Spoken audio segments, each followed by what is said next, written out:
Olá pessoal, eu sou o Marcos Eberlin, sou presidente da Sociedade Brasileira do Design Inteligente, também coordenador aqui no Mackenzie, do Discover Mackenzie. Sou esse herege aí que defende a teoria do design inteligente. E esse papo super mega legal que eu tive aqui com o Celso, nós estivemos discutindo as nossas origens, da onde a gente talvez tenha vindo, onde estamos, para onde vamos. Falamos sobre a evolução, sobre o design inteligente, falamos se somos matéria, se somos aquela ameba evoluída, ou talvez tivéssemos evidências de que um Deus todo-poderoso nos fez a sua imagem e semelhança. E será que a ciência teria alguma coisa a falar sobre isso? A química, a biologia? Então, um papo super mega legal. Tivemos aqui por horas falando sobre isso. Você não pode perder, ficou muito, muito legal. Espero todos vocês no nosso papo.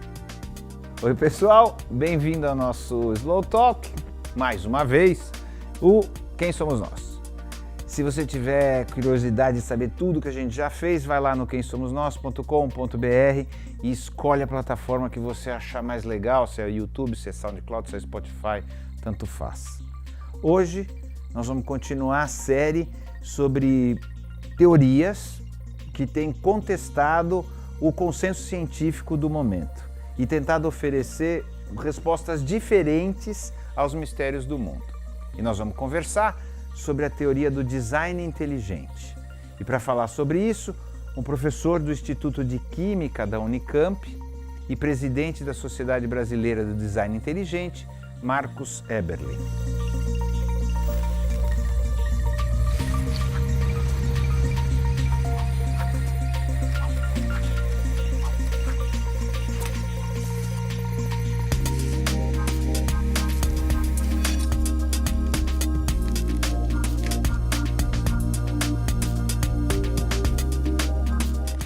Quem é você? Eu sou o Marcos Eberlin, sou presidente da Sociedade Brasileira do Design Inteligente e também sou coordenador do Discover Mackenzie, o núcleo de pesquisas em ciência, fé e sociedade da Universidade Presbiteriana Mackenzie. Também fui por muitos anos professor na Unicamp, coordenei lá um laboratório de espectrometria de massas. Hoje estou aqui também no Mackenzie coordenando um novo laboratório de espectrometria de massas, o MacMass. E a gente quer fazer pesquisas também, nas várias áreas da ciência, mas também em design inteligente. Então é isso aí, uma mistura de químico com bioquímico, com defensor da teoria do design inteligente. Esse é o que sou, Marcos Eberlin. Vamos lá, como que você chegou nisso? Quer dizer, me conta um pouquinho onde você nasceu, tua família, a formação, como que você escolheu ser químico? Celso, eu nasci em Campinas, alguns quilômetros daqui, pertinho, né? E como eu escolhi ser químico, meu pai um dia comprou aquele jogo, sabe, o Pequeno Químico? Sim, claro, eu tive. Magnífico, não é?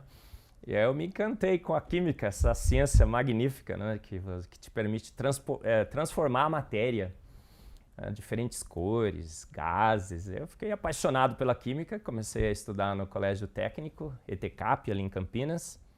Depois entrei na Unicamp, fui ser um químico e depois me apaixonei com a espectrometria de massas. Explica o que é isso. A espectrometria de massas, Celso, é assim, você tem uma molécula. É um pozinho branco, acho que esse é o melhor exemplo. Você tem um pozinho branco, aí você fala... Branco não, amarelo. Vamos pensar no branco, que eu acho que é interessante. Você fala assim, poxa, será que é aquilo, né, que você está pensando, todo mundo está pensando? Ou será que é açúcar, né? Como é que você vai descobrir se é açúcar ou se seria aquela outra substância, né?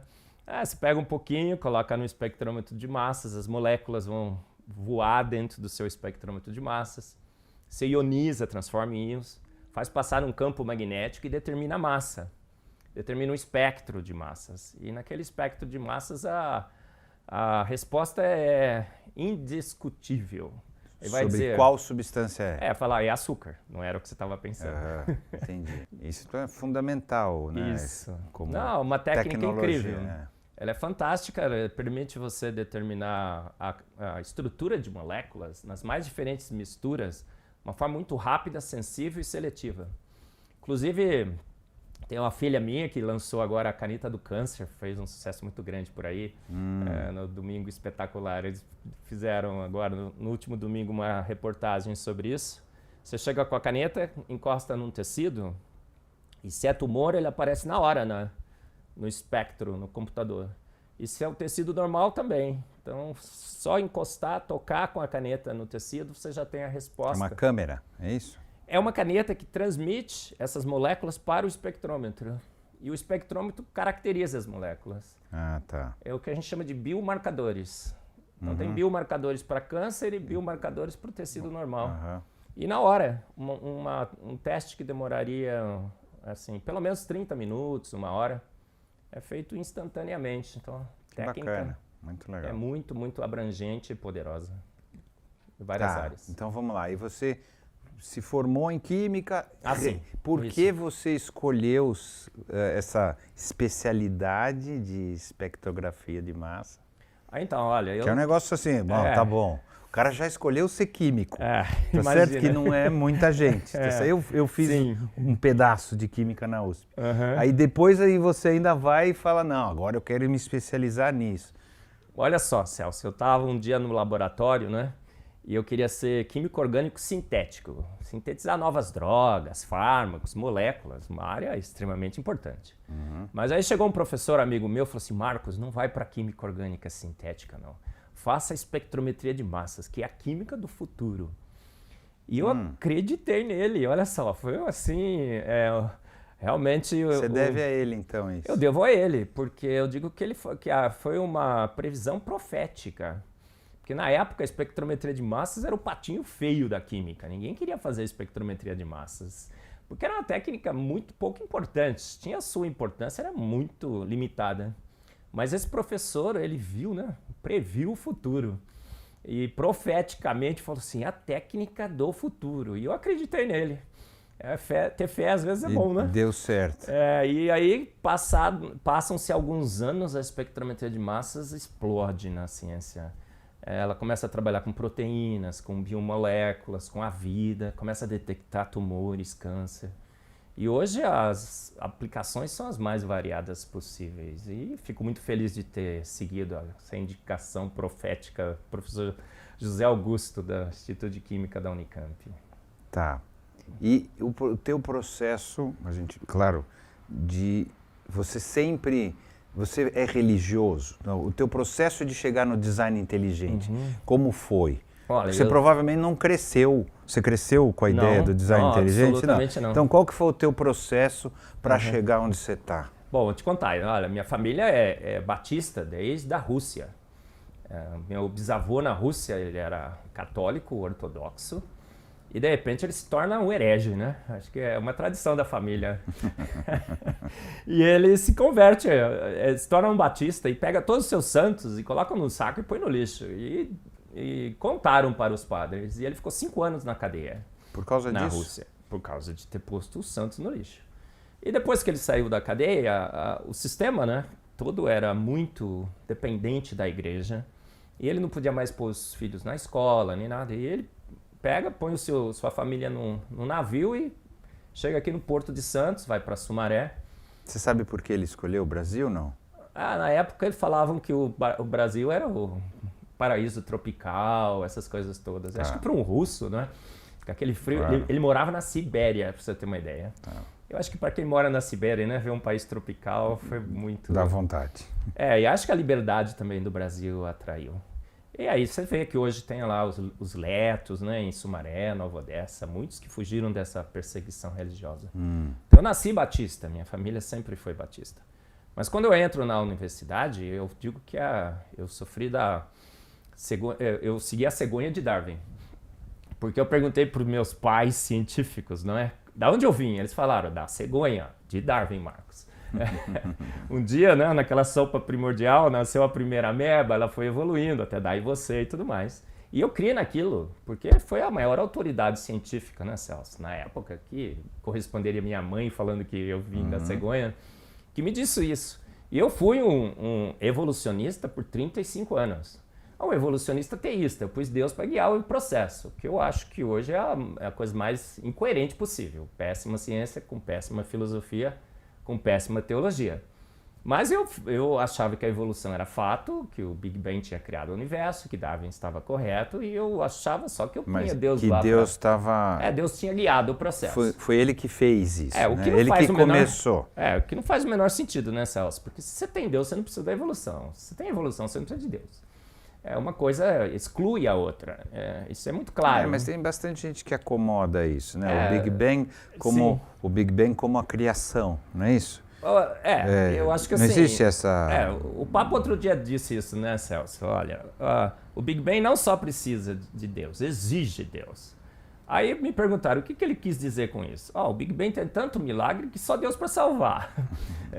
Então assim, eu não gosto de emprestar o meu Deus para salvar um modelo criado por homens. Acho que ele tem falhas demais para a gente pôr Deus lá. Então, mas eu tinha essa posição. Até que em 2008, eu conto no meu livro, o Fomos Planejados, que eu escrevi, conto toda essa história lá. Em 2008, a Super Interessante lança uma reportagem, põe na capa assim, Darwin, o homem que matou Deus. A Veja, em seguida, colocou lá uma reportagem também, dizendo assim, olha, a evolução, mais lei do que a lei da gravidade. Alguma coisa assim, não era o título, mas como a evolução já foi provada em todos os seus aspectos. Aí eu falei, peraí, eu tenho, na realidade, imensas dúvidas sobre a evolução. E como é que ele matou Deus? Eu acho que Deus está ganhando o processo. E a partir daquele momento, eu comecei a ficar meio incomodado com a minha posição. Pode falar qualquer palavra aqui, não tem problema. Meio pé da vida, pronto. Pode falar tudo. Eu estava aí eu fui dar uma aula, Celso, e estavam todos os meus alunos lá. Eu lembro que era uma turma de computação. O melhor aluno da Unicamp estava sentado ali na minha frente, um negro, a primeira vez que um negro é o primeiro da Unicamp, né? Aí sabe como é que a evolução um dia classificou os negros como uma raça inferior, menos apta e tudo mais. Não foi a evolução. Mas ela fez isso, né? Não foi a evolução que fez isso. Mas ela fez isso. Foram alguns cientistas preconceituosos. Sim, E que também classificaram judeus assim. Sim, que também... ciganos, então, eugenia e tudo mais. Então, essa não foi a evolução que fez isso. Ela participou do processo. É um salto. Não, você usou uma teoria para falar uma outra coisa. Né? Não você, estou dizendo. Esses caras usaram uma teoria para justificar uma coisa científica muito mal. Foi muito mal. Na realidade, a eugenia era uma forma de você fazer com que a evolução progredisse a despeito da nossa nossa a eugenia era né? uma tentativa de direcionar, tanto que o pessoal castrava pessoas que achavam que não deveriam ter descendentes, etc. Então são seres humanos muito distorcidos, utilizando um pensamento, uma teoria, etc., para fazer coisa ruim. Isso acontece todo dia, inclusive, né? Com certeza. Não só com essa Eu acho que a gente não pode pôr só uma classe, uma parte da sociedade como quando todos nós em momentos distintos. Isso. Então aconteceu um monte de coisa. Mas vamos voltar para esse aluno. E eu lembro que ele, especificamente, ele falou assim, professor, o senhor está meio pé da vida hoje, né? O que está acontecendo? O senhor não está muito... Eu falei, rapaz, aquela revista Veja lançou essa reportagem. Isto colocou... Isso está errado. Aí eles falaram assim, mas professor, o senhor não acredita na evolução? Eu falei, não.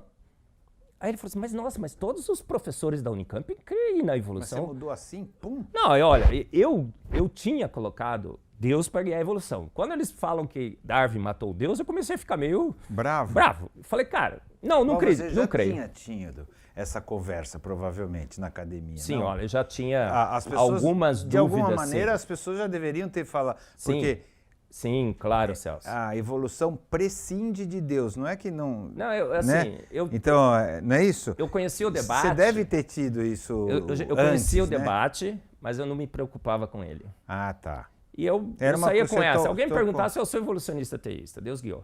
E a partir daquele momento eu achei que eu deveria realmente estudar. Mas você não estava convicto, é isso? Você falava sem convicção. Eu falava, mas não era uma posição que eu tinha por convicção. Eu não tinha estudado o assunto. Na realidade, eu tinha comprado a ideia e tinha ficado mais ou menos com essa que era uma posição que para você confortável. E aí os alunos falaram assim, mas professor, você não pode dar uma palestra na próxima aula sobre isso? Eu falei, sim, maluco, beleza, como eu sou, né? Falei, cara, próxima aula, vamos falar sobre isso. Aí tinha 2 dias para preparar a minha aula. Falei, rapaz, o que eu vou fazer? Entrei na internet. Aí acho lá um blog, desafiando a nomenclatura científica do meu chefe hoje no Design Inteligente, que é o Enésio.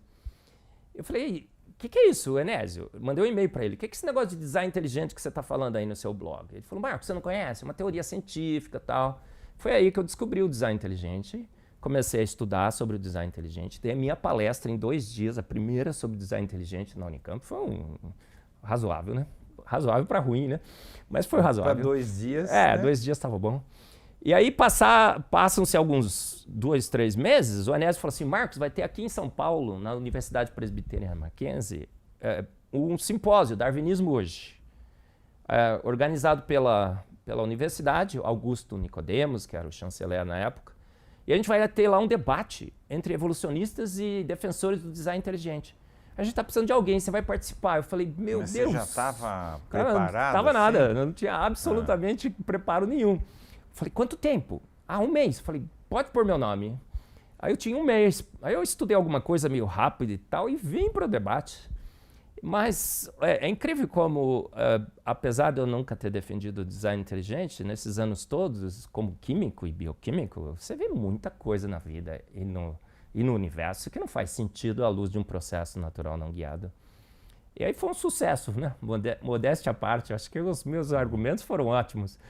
Um deles, por exemplo, Celso, eles me perguntaram assim, mas e a semelhança dos chimpanzés com os humanos? É só 1%. Aí eu parei, olhei para todo mundo, falei, gente, 1%? Parece pouco, não parece? Mas se o Bill Gates chegasse aqui e falasse para você, olha, hoje eu tô, assim, senti que eu devo distribuir um pouco a minha fortuna. E de tudo que eu tenho, 1% é seu. É o efeito Bill Gates, né? Que eu até comento no meu livro. É 1% de 3,2 bilhões de pares de base, das 600 mil mutações. Haldane já fez as contas, a gente só poderia ter 2 mil. Aí todo mundo, foi bom. Aí chegou outra cooptação de Miller para o flagelo bacteriano, né? Que ele disse que o flagelo bacteriano foi formado pela cooptação de partes de outros sistemas que a célula um dia pegou e juntou e fez o flagelo bacteriano. Eu falei, gente, o único problema que está faltando nessa explicação é quem seria o MacGyver para colocar todas essas peças juntas. E aí a partir... O que se diz é que o tempo, não é isso? O tempo de bilhões de anos, quer dizer, eu vou falar o que a ciência diz, né? Claro. Eu não tenho nem condição de discutir com você, eu não sou cientista. Tá, estou reproduzindo claro, mas o universo teria mais ou menos 14 bilhões, né? Próximo disso, e a Terra 5 bilhões, uma coisa assim. Então, bilhão a gente tem muita dificuldade, né? Nós vivemos no máximo 100 anos. Então, bilhões é um negócio que nos dá muita dificuldade de imaginação, né? Sim. Então, pequenas modificações em bilhões de anos talvez pudessem criar coisas que imediatamente não fica ridículo mesmo. Falar, pegou isso, mas pegou aquilo e me juntou. É ridículo, óbvio que não é assim. Bilhões de anos. Bilhões de anos você andando 1 milímetro é muito. Tá certo? Mas não é mais ou menos essa o a explicação que os evolucionistas dão, mas ela faz sentido nenhum. Absolutamente nenhum. E eu vou te explicar por quê. Por exemplo, no flagelo bacteriano, são 48 complexos proteicos que têm que trabalhar em sincronia. Não dá para você ter um complexo proteico e esperar os outros 47 aparecerem ao longo de bilhões e bilhões de anos. Essa é a tese do design inteligente. Não é esperar, né? Não é esperar. É sem querer, não é isso? Não, mas suponha que você vai construir... A ideia é outra, não é isso? Mas essa é a grande Esse discussão. foi o que deu certo. Esse foi o que deu certo. Esse é o grande debate. O evolucionista vai dizer que o tempo está a favor dele. Os defensores do design inteligente vão dizer que o tempo é o grande inimigo da vida. Ele não é um amigo, ele é o grande inimigo. Porque você não pode esperar uma coisa se formar por um grande golpe de sorte. Você tem uma das 48 probabilidade, partes. né? Não é isso? Isso. Depois a gente vai falar sobre as probabilidades. Vou te é. dar um exemplo interessante. Mas você tem um desses 48 complexos proteicos que se formou. Um só não faz o trabalho. Não, você claro. precisa dos 47. Agora, mesmo que você formou um, o que vai acontecer com esse um sem os outros 47? Ele não tem função. Ele vai ser eliminado pela vida ao longo de milhões e milhões de anos, pior ainda. Então, ou você tem tudo pronto no mesmo momento, ou o tempo, na realidade, mesmo que você consiga um ou dois ou três, o tempo vai eliminar, na realidade. Ele não vai trabalhar a seu favor, ele vai trabalhar contra. Mas não começou complexo, né? Começou simples. De novo eu vou falar. Sim. Não tenho condição científica de discutir, Sim. tá? Mas eu estou colocando para a gente poder Mas dialogar. ótimos pontos, Começou sim. simples. Tá? A ideia é que começou, não é nem como uma ameba, nem como uma bactéria, que já são muito mais complicado, mais parecido com vírus do que com isso, não é isso? Que está no meio do caminho, segundo a ciência hoje coloca, né? Então é uma coisa mais simples do que uma coisa complexa, com núcleos, ribossomos. Não nasceu assim. Estou dizendo como se começa muito simples e aí pequenas modificações. Então não é necessário ter uma coisa complexa para funcionar. Começa bem simples, bem idiotinha, bem burrinho, né? Não é isso? E vai indo. Celso, a gente fala no design inteligente, que a evolução espera que você não saiba química. E é quando a gente não sabe química que a gente acha que essa ideia é verdadeira. Eu também achei. Por quase 40 anos. Mas você sabia química? Sim, mas eu nunca tinha investigado a evolução do ponto de vista químico. Investigado os seus processos. Eu comprei a ideia, nunca fui colocar minha química para ver esses processos. Aí, o que acontece com essa história de que a vida poderia ter sido simples? Hoje não se sustenta mais. Por quê? Foram feitos estudos, por exemplo, eu comento no meu livro, sobre o limiar da vida. O que seria necessário para um organismo vivo ser chamado de organismo vivo? Porque a gente diz, uma ameba simples, rudimentar. Tem discussão sobre isso. Sim, ainda, não tem discussão. Hoje tem estudos, tem trabalhos publicados na Science e na Nature. Não é mais uma questão de eu acho, pode ser, pode não ser. A gente já sabe. É a partir do que nós sabemos, que nós dizemos que não existe coisa simples. O limiar da vida já foi estudado. Você precisa, no mínimo dos mínimos, 300 genes. 300 genes. Isso, se você coloca aquela receita simples de um gene e uma proteína, você precisaria de 300 proteínas. Hoje a gente já sabe que essa receita não é assim. Não é. Um gene não é uma proteína. Na realidade, é várias partes, peças de bits e bytes de informação que são embaralhados, overlapping genético, splicing alternativo e tudo mais. Depende de como ler, né? Hoje nós sabemos que não existe forma rudimentar de vida. Pelo menos 300 genes. Vírus não é? Um vírus, Não, ele se autorreproduz, ele é colocado nesse limiar. Mas não pode. Pode. Mas mesmo que você coloque os vírus, um vírus, o que é vida? Ele precisa se autossustentar, se reproduzir e obter e manipular informação. Então, a coisa mais simples da simples da simples... Né? Ele tem DNA, não é isso? Sim, mas ele é esperto, ele te inocula, ele te usa como hospedeiro, ele tem vou chamar isso de inteligência. Mas ele depende de uma forma muito mais complexa de vida, senão ele não sobrevive. Então você não pode usar o vírus como o primeiro ser desse planeta. Não, eu não falei que era você isso, sabe né? Disso, né? Não, eu não falei isso. Eu falei que era uma coisa simples como, né? Esquece essa ideia, Celso. Os artigos mais recentes da literatura científica mais relevante que existe já mostra que a gente teria que ter no mínimo 300 genes. As bactérias mais simples conhecidas têm 1.100 genes. Você precisa para fazer proteína, você precisa de ribossomo. Não existe outra máquina nesse planeta que poderia formar proteínas que não fossem os ribossomos. Sim, não é isso? O ribossomo ele lê a informação do RNA, ele leu isso. Que é uma língua, 4 letras, e transforma nas 20 línguas, na língua de 20 caracteres das proteínas, que são os aminoácidos. E o ribossomo é formado de proteínas e RNA. É uma máquina fantástica que todas as células usam ribossomo. Todas as células usam ATP sintase para formar energia e elas dependem de ATP para se formarem. Então, quem veio primeiro? A ATP, que forma a ATP sintase, ou a ATP sintase, que forma o ATP. Você precisa de uma maquinaria para É que você não está partindo da célula de hoje para poder dizer essa célula de hoje não poderia ter funcionado. Acho que é verdade, porque ela tem, segundo a ciência, tem alguns bilhões de anos, 3 bilhões e cacetada, não é isso? A ciência... A célula de hoje não tem mesmo, né? Como sustentar, não, Celso, não é isso? Não, a ciência ela tem que se basear em fatos, em evidências. Mas faz parte. É. Ela foi na vida e falou assim, o que é uma forma de vida? Uma forma de vida ela tem que ser autossustentável, ela precisa de energia. Qual é a única forma conhecida na vida? Parasita não é forma de vida, é isso? Ele depende de outra. Não é uma vida? Quem é parasita não é vida? Olha, é só essa... Sim, é uma mas, coisa... Parasita é vida, não, né? Há uma discussão muito grande. Ou a tênia, que depende de mim. Não. Ou os protozoários que dependem de me infectar, eles são vida também, não é? Não é isso, não? Ou não? O que nós estamos falando? Da primeira forma de vida que habitou esse planeta. Vamos imaginar isso. Não é isso, certo? não, mas é que senão a definição assim, de vida não é por isso. Não, mas se você vai achar que uma vida, se a gente vai discutir uma vida que é dependente de outra, a gente não chega no limiar da vida. A gente tem que ver o que é que teria dado partida à vida nesse planeta. Não, eu entendi, era isso, mas é que você falou...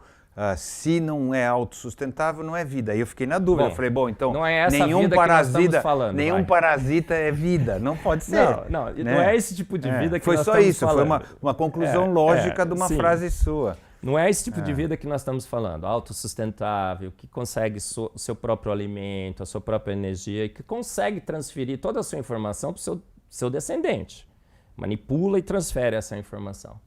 Então a gente já sabe hoje que se nós precisaríamos de 300 genes, precisaríamos de ribossomos, precisaríamos de ATP sintase, precisaríamos de toda a máquina que copia e transcreve o DNA, precisaríamos de máquina de correção de defeitos no DNA, porque a citosina do DNA se degrada em uracila. É uma degradação mortal para a vida. Tem que ter uma máquina que pega a uracila e transforma de novo em citosina. Você precisaria do RNA para o DNA, você precisaria trocar ribose por desoxirribose, você precisaria tirar a uracila e trocar por timina. Então, o que a gente percebe hoje, Celso? É a ciência que está falando isso, não sou eu e ninguém do design inteligente. A vida não é simples, não existe essa forma rudimentar de vida que um dia nós imaginamos. Esquece, morreu. A vida é extremamente complexa, a vida é coisa de profissional, não é coisa de amador. E para a vida ter dado partida nesse planeta, ela teria que ter praticamente todas as coisas que a vida tem hoje. Não dá para você tirar nada, absolutamente nada. Então a vida já partiu lá de um limiar extremamente alto, de uma complexidade que não se pode reduzir. Isso elimina a possibilidade que processos naturais, lentos, graduais e sucessivos, naquela sopa ácida, escaldante e venenosa, que um dia que imaginaram que esse planeta teve, gerou aquela proto-vida, né? Aquela ameba. Você acha que não teve? Não tem, não acho, não tenho certeza. Não teve aquele momento da Terra onde tinha substâncias todas, onde tinha raios, onde tinha aquele momento não assim, é uma questão de gosto. A geologia não é gosto nem desgosto, nem achar então, mas isso eu estou perguntando, a geologia não comprova isso? A minha química refuta essa ideia. Olha, e eu não sei muito, hein? A gente só sabe que nada sabe em ciência, não é assim? Agora, os meus 40 anos que eu milito na química e os 10 anos que eu estudo essa questão hoje, a fundo, à luz do design inteligente, me diz que essa ideia é uma pura ilusão.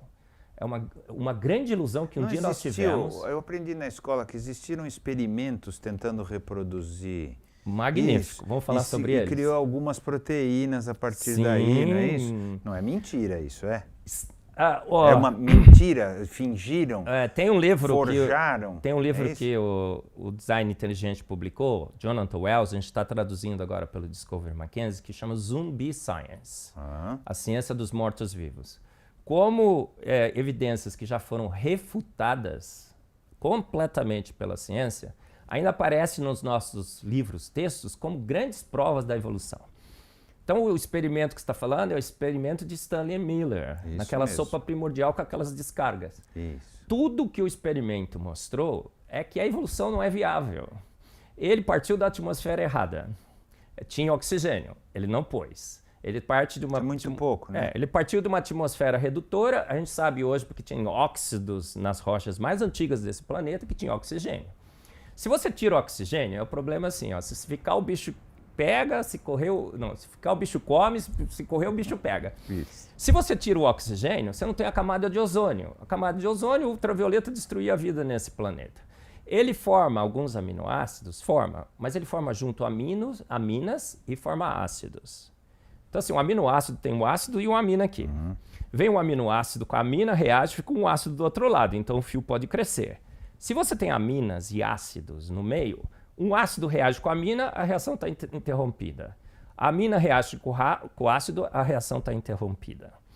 Os 20 aminoácidos têm grupos laterais, 20 grupos laterais. Esses grupos laterais podem reagir entre si. Então, não é necessariamente o grupo amino vai reagir com o grupo ácido. E esses grupos R reagem entre si. E o pior, as reações entre os grupos R são muito mais favorecidas do que a reação entre o grupo amino e o grupo ácido. Então, mas vamos voltar na estatística? Pode ter acontecido alguma... As leis proíbem, Celso. Quais leis? Não é as leis químicas proíbem que uma proteína cresça naquela sopa de Stanley Miller. São leis, e contra leis não há argumentos. Você fala assim, qualquer processo é possível ao longo de milhões e milhões de anos. Não é um grande axioma. Os evolucionistas não falam isso. Ao longo de milhões e milhões de anos, os processos... Estatisticamente pode acontecer alguma coisa que seja viável, obviamente. Não, eles falam assim, ó, o inviável se torna viável, que é, na realidade, inevitável. Aí eu brinco assim, ó, você quer chegar na Lua. Pulando você chega na Lua. Dado milhões e milhões de anos, você deveria chegar. Mas por que você não chega na Lua? Porque tem uma lei, a lei da gravidade, que te impede de pular um pouco mais alto do que 1 ou 2 metros, no máximo que você vai conseguir pular. Então é a mesma coisa na sopa primordial, tem leis da química. As reações entre o amino e o ácido têm ΔG positivo. Essa é a energia livre de Gibbs. Quando o ΔG é positivo, a energia livre de Gibbs fala reação proibida. As reações entre os grupos interferentes têm ΔG negativo. A energia livre de Gibbs fala as reações interferentes predominarão. A reação que deve ocorrer jamais ocorrerá. Como eu, químico, posso aceitar esse cenário? Absolutamente, não é improvável. Ele é impossível. Na realidade, é N vezes impossível. É impossível, vezes impossível, vezes impossível, vezes impossível. Até brinco. Vamos admitir, tá bom, que é impossível. Então, qual é a prova do contrário? Qual é a prova do contrário? Claro. Porque se tem um lado, se é uma coisa científica... Todo bom cientista deve fazer isso. Exatamente. Qual é a prova do contrário, então? De que foi feito de outro jeito, não é isso? Vou te dizer. Eu falo no meu livro, tem um livro no Design Inteligente que chama Signature in the Cell, Stephen Meyer. Eu comento também no meu livro Fomos Planejados. Há assinaturas claras de uma mente inteligente na vida e no universo. Por exemplo, o código genético, são 4 letras. Eu brinco, né? Aguinaldo, Timóteo, Gal Costa. TCG. Lembra? Acho que você aprendeu assim também, que nem eu. Aguinaldo, Timóteo, Gal Costa. A CTA é igual a valina nesse código. Que força, que lei que me diz que CTA é igual a valina? Não há forças, não há leis. A escolha foi totalmente arbitrária. É uma escolhas arbitrárias, a gente sabe que só emanam de mentes inteligentes. O código ASCII, quem diz que 00001 é igual a letra A? Aí você troca os númerozinhos, a letra B, C, D. Quem é que diz? Tem alguma lei? Tem alguma força? Tem alguma regra que você possa linkar com processos naturais? Não, o cara que estabeleceu o código ASCII, esqueci... para computador. Eu lembro o nome dele. Ele que fez aquilo. Agora você chega no código da vida, ele é totalmente arbitrário. Mas não pode ser aleatório? Absolutamente não. Então, que é a coisa assim, não pode em algum momento ter dado uma combinação? Como é que os evolucionistas explicam? Não existe essa possibilidade? O Francis Crick, Celso, ganhador de prêmio Nobel, sabe como é que ele diz que surgiu o código da vida? Um acidente congelado. O que é um acidente congelado? Um milagre que se perpetua na vida.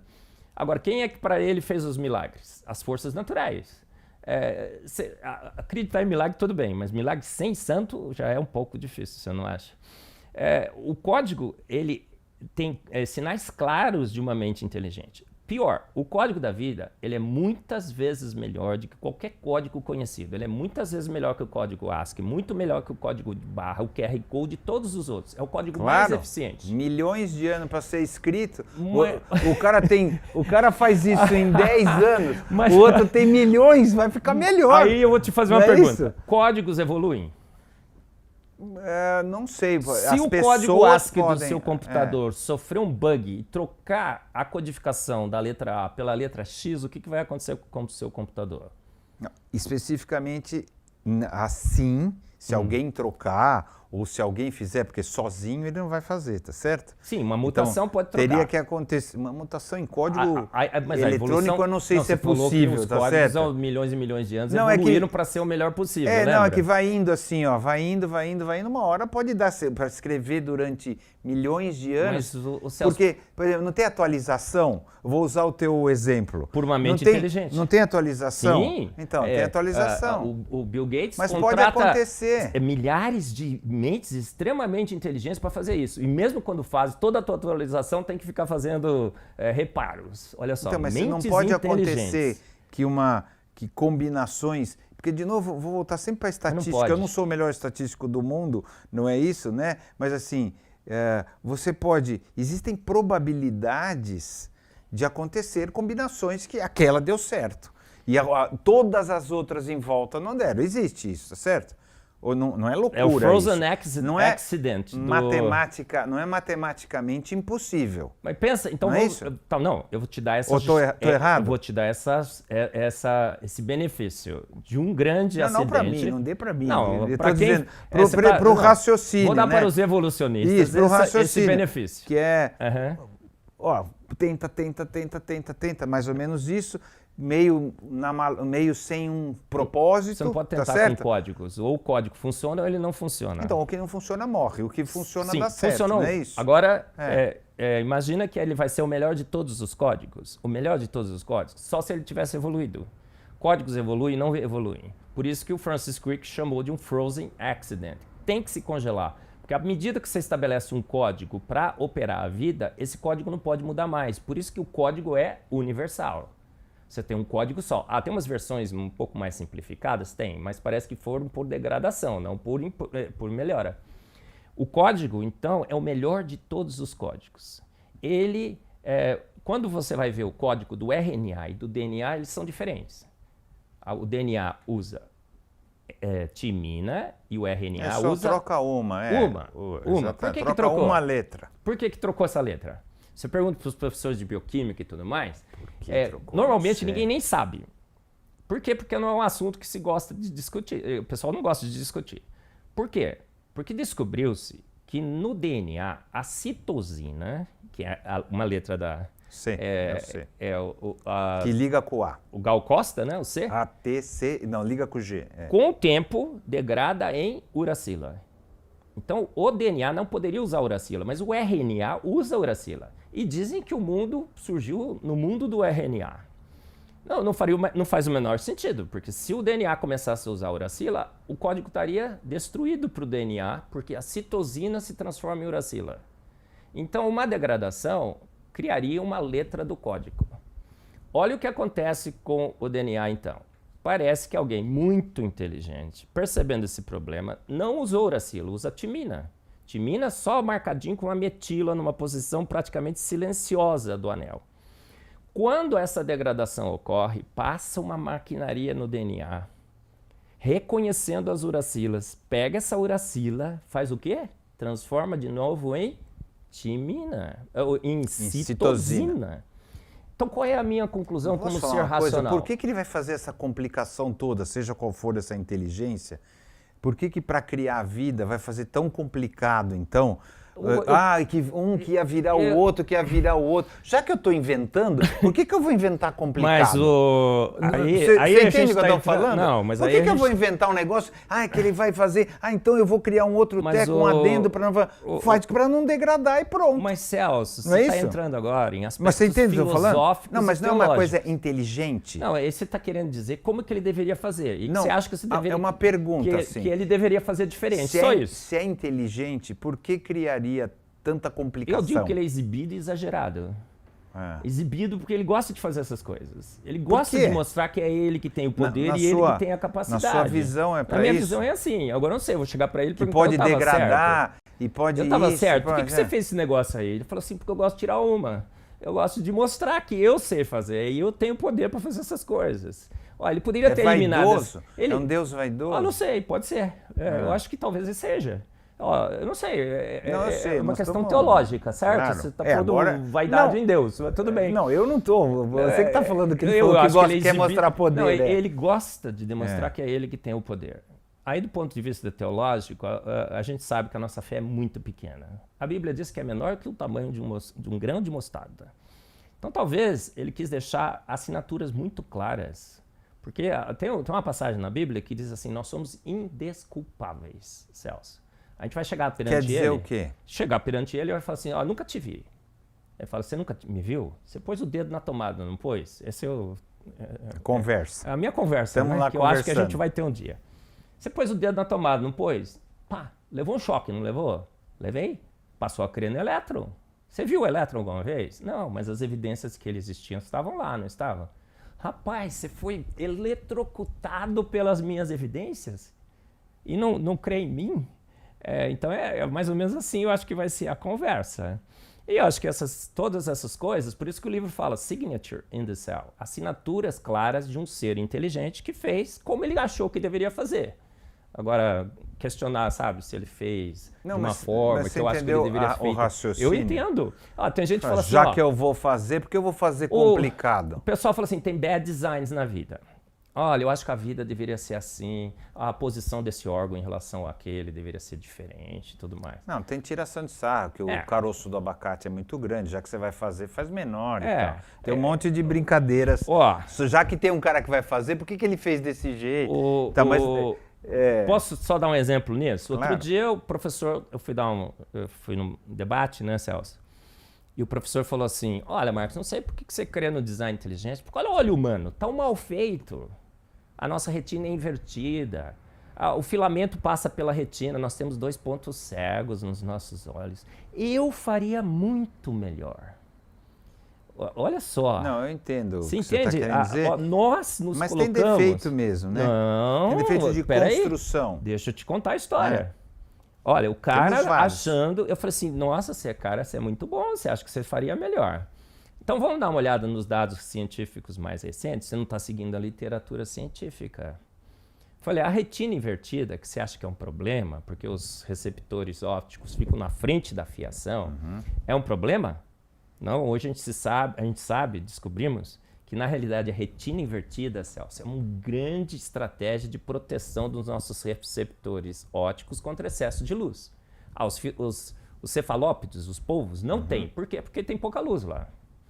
As águias têm retina invertida. E a gente fala, olhos de águia. E a luz que chega, então, na frente dos filamentos, tem filamentos que funcionam como fibras ópticas para levar a luz. Então, se o olho fosse do jeito que aquele professor falou que faria melhor, nós seríamos cegos. A fiação que penetra nas nossas retinas, que criariam pontos cegos, como é que ele fez para resolver o problema? Um ponto cego de uma vista é diferente do outro. Os dois se cancelam, você não enxerga. Você enxerga 2 pontos escuros aí? Ninguém enxerga. Não, claro. A gente enxerga 10 milhões de diferentes tonalidades de cor. É o cérebro que junta, né, na verdade. Tudo que a gente achava que era mal feito, a gente percebe que é, na realidade, um espetáculo de tecnologia e sofisticação. O olho humano é perfeito em todos os aspectos que você possa pensar para o olho humano. Aí eu estava outro dia numa palestra, o professor falou assim, Marcos, mas olha as águias, elas enxergam muito melhor do que eu. Por que ele não me deu um olho de águia? Eu falei, professor, porque o senhor não caça... roedor a quilômetros de altura. A vida econômica também, né? A evolução também coloca isso. Ela tem isso porque as águias que sobreviveram foi a que tinham o melhor olho porque ela conseguia caçar melhor. No ponto de vista do designer, o designer deu a cada um o que ele precisava, a vida econômica. Ela não vai te dar um olho de águia se você não caça como uma águia. Então, o argumento, na realidade... ele serve para os dois. Claro. Agora, os bad designs... falaram... Você operou a amígdala?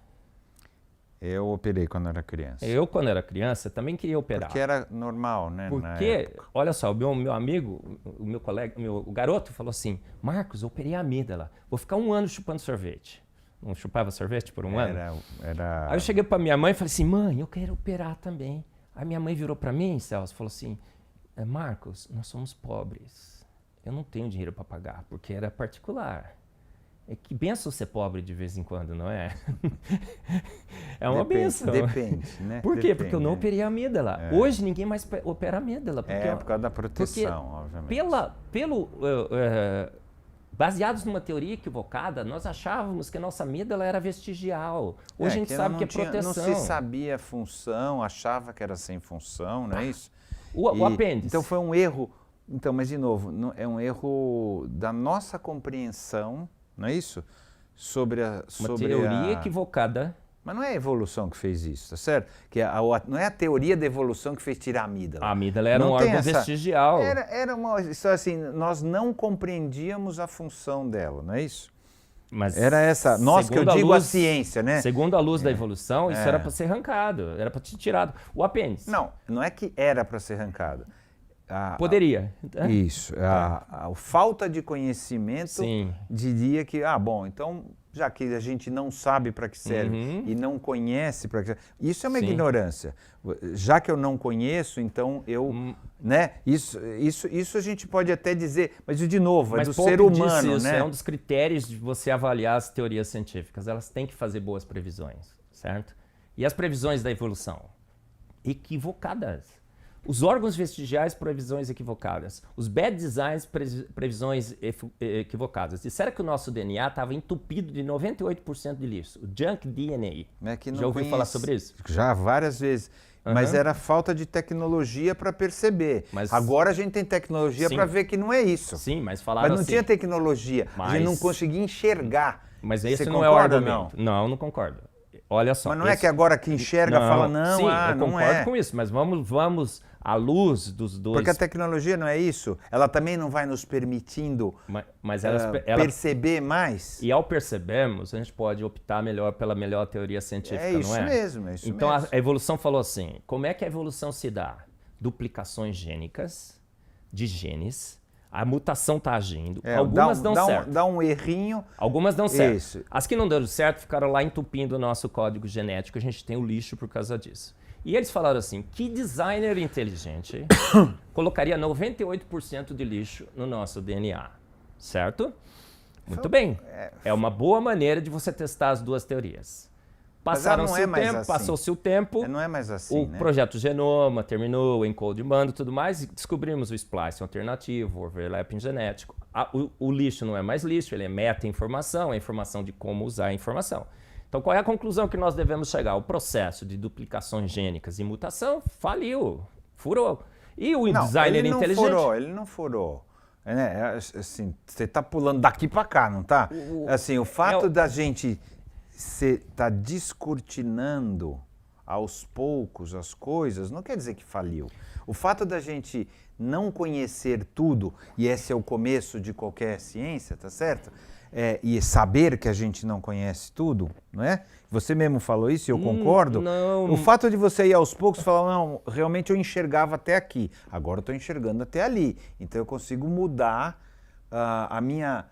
interpretação do que eu via, que nem, vamos falar de física, a energia escura, que ninguém sabe o que é, a matéria escura, que ninguém sabe o que é. Sim. Então, não, mas... porque chama de escuro. Não, eu só estou dizendo assim, Sim. Isso é uma admissão da ignorância, tá Sim. certo? Uma hora a gente vai descobrindo, tem um monte de coisa que a gente não sabia. E quando é que você descobre, você faz o que com as teorias que você descobre que não são boas? Você revê ou a interpretação de uma teoria, ou você pode rever a teoria, como várias foram feitas. Né? A geração antigamente espontânea... o Sol, antigamente a Terra é que ficava no centro, não é isso? Sim. Hoje a gente sabe que não é. Tá certo? Sim. Por quê? Porque a gente não... Primeiro, até por causa da Bíblia, né? As pessoas acreditavam naquilo que a Bíblia falava, que a Terra era o centro. Equivocadamente, né, Celso? Porque a Bíblia descrevia o fenômeno da perspectiva do observador. O Sol nasce e ele se move no céu. Não, então, mas a interpretação dada a isso é nós estamos no meio e o resto está em volta. Quem interpretou interpretou equivocadamente. A Bíblia não fala isso. Foram milênios. O problema não é da Bíblia, é o problema de quem a interpretou. Não, tá perfeito. Certo? Eu até acho Concorda. que é isso mesmo. Tá. A Bíblia não fala a Terra é o centro. Ela sugere, né, que Deus criou a Terra e criou tudo em volta dela. Ela sugere.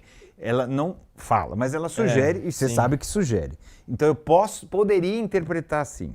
E como foi interpretado durante centenas de anos. Mas me diga sobre a geração espontânea. Ela foi 200 e poucos anos, o consenso científico, de que você deixava uns trapinhos lá, algumas coisas sujas. É um erro gravíssimo. Por quê? Porque não se tinha conhecimento. Quando Pasteur fez o experimento, o que se fez com a geração espontânea?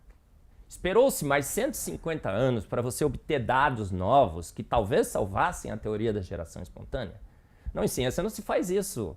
Quando uma evidência refuta uma teoria... Não, claro, você tem que parar para pensar. Não, você tem que parar para pensar. Por que nós não estamos deixando? Por que não estamos deixando a evolução de lado, Celso? Me diga. O junk DNA refutou a evolução. A informação da química refutou a evolução. A complexidade então, de novo, só que a gente comprovou a outra. Que é o que eu acho que essa é Vamos falar? Não é isso? O que comprova? Você fala, o olho... As teses do design inteligente são três. Olha, complexidade irredutível, a informação abstrata, mais funcional, e a antevidência, que é o título desse terceiro meu livro que eu escrevi. A antevidência. Que é previsão, é isso? É, você prever problemas futuros e de antemão providenciar a solução. Aí eu dou N exemplos de antevidência na vida. Vou dar um exemplo que é muito legal. Me dá dos três. Um só. Acho que esse é bem interessante. O dia que você foi fecundado, a sua mãe entrou com quantos óvulos, Celso? Um. Porque você não tem irmão gêmeo, certo? Não. Aí seu pai entrou com quantos espermatozoides? Milhares 200 milhões. 200 milhões. O cara calculou direitinho, porque quantos chegaram ao redor do óvulo da sua mãe? Não sabemos, 200. mas um entrou. 200 aproximadamente. Se seu pai não usasse... Ele não usava celular no bolso, usava. Naquela época não tinha. Agora celular no bolso cai um pouco. A motilidade, um monte de coisa. Exatamente. Tá chegando menos. Daqui a pouco a gente vai ficar estéreo, a população vai toda. Vai ficar 1 a 1. 1 a 1, depois que... Mas ele calculou direitinho para chegar a 200, para dar uma sobra. Mas, se... quantos perfuraram o óvulo da sua mãe? Um único. Porque se 2 perfurassem, polispermia. Claro. Cresceria um tumor. O que aconteceria com sua mãe? Morreria. E você? Eu antes também. Você seria o tumor, eu antes, certo? Claro. Mas nasceu você bonitinho, por quê? Porque a hora que penetra, existe uma substância... Olha só.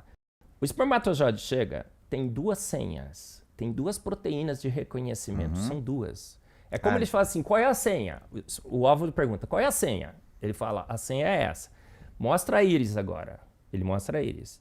Tem duas proteínas de reconhecimento. Tá. Ele tem 2 coquetéis diferentes de enzima que perfura a primeira camada e a segunda camada. Quando ele perfura a segunda camada, uma nuvem de cálcios, de cátions de cálcio, chove ali. Aquela nuvem dá partida num processo, num metabolismo fantástico de várias enzimas e moléculas que imediatamente endurece a parede do óvulo. Crack, eu até brinco, né? Faz um barulhinho. Não, é o cálcio. Pergunta pra sua mãe que ela escutou o barulhinho, fez crack. Eu escutei também. Você escutou também? Então, aí, o que acontece? Pensa se tudo isso não estivesse presente desde o primeiro momento, jamais uma vida seria produzida nesse planeta. Uma vida complexa dessa de quando a gente tem sexuada, porque existem outros tipos de reprodução. A evolução do sexo é um dos grandes problemas da evolução. Outro dia eu estava num congresso na Suíça, lá nos Alpes, inesquecível. Delícia. A última palestra, que era um congresso de espectrometria de massa, eu tinha dado minha palestra e tudo mais, foi sobre a evolução do sexo. Chamaram lá o grande especialista da evolução do sexo da Suíça lá para falar.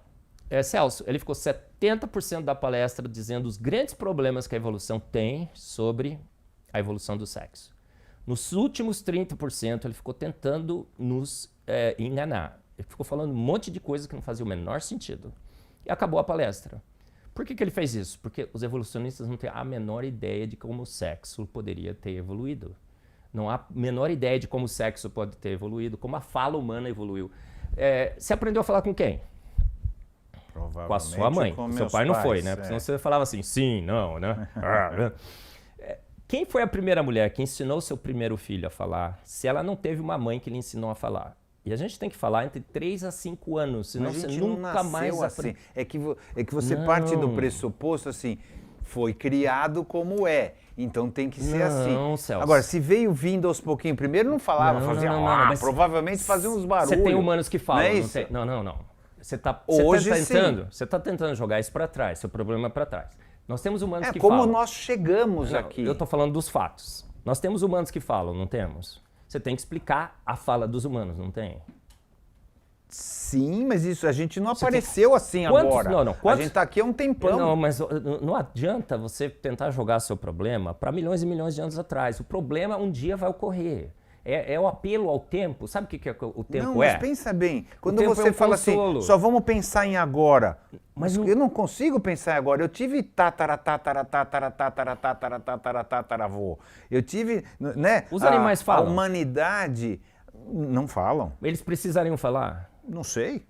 Eu acho que a pergunta não é essa. O chimpanzé não ele fala se comunica. 6 milhões de anos. Ele se comunica. 6 milhões de anos. Agora, para aprender a falar... Chimpanzé é comprovado que se comunica, baleia é comprovado que se comunica, não é isso? Não. Eu vou fazer golfinho é comprovado que se comunica. Eles não falam como nós. Comunicar sim. Não, eles se comunicam. Não. A gente está falando da fala linguagem. E do raciocínio. Não, linguagem. Eles têm linguagem. Eles não têm fala, mas eles têm linguagem. Por isso que eu quero concentrar Ou seja, no problema. Eles trocam... Não. Depende, se fala é isso aqui que a gente está fazendo, é um tipo de fala. A do golfinho sei lá como é que eles falam, a baleia também, mas eles trocam coisas. Olha, tá vindo gente aí. Mas você está conversando sobre outra coisa. Vamos falar sobre a fala humana? A fala dos seres humanos, ela teve que aparecer, porque humanos falam, certo? Ela apareceu. Sim, humanos falam. Esse é o fato. É um fato. A gente tem que explicar a fala dos humanos, não temos?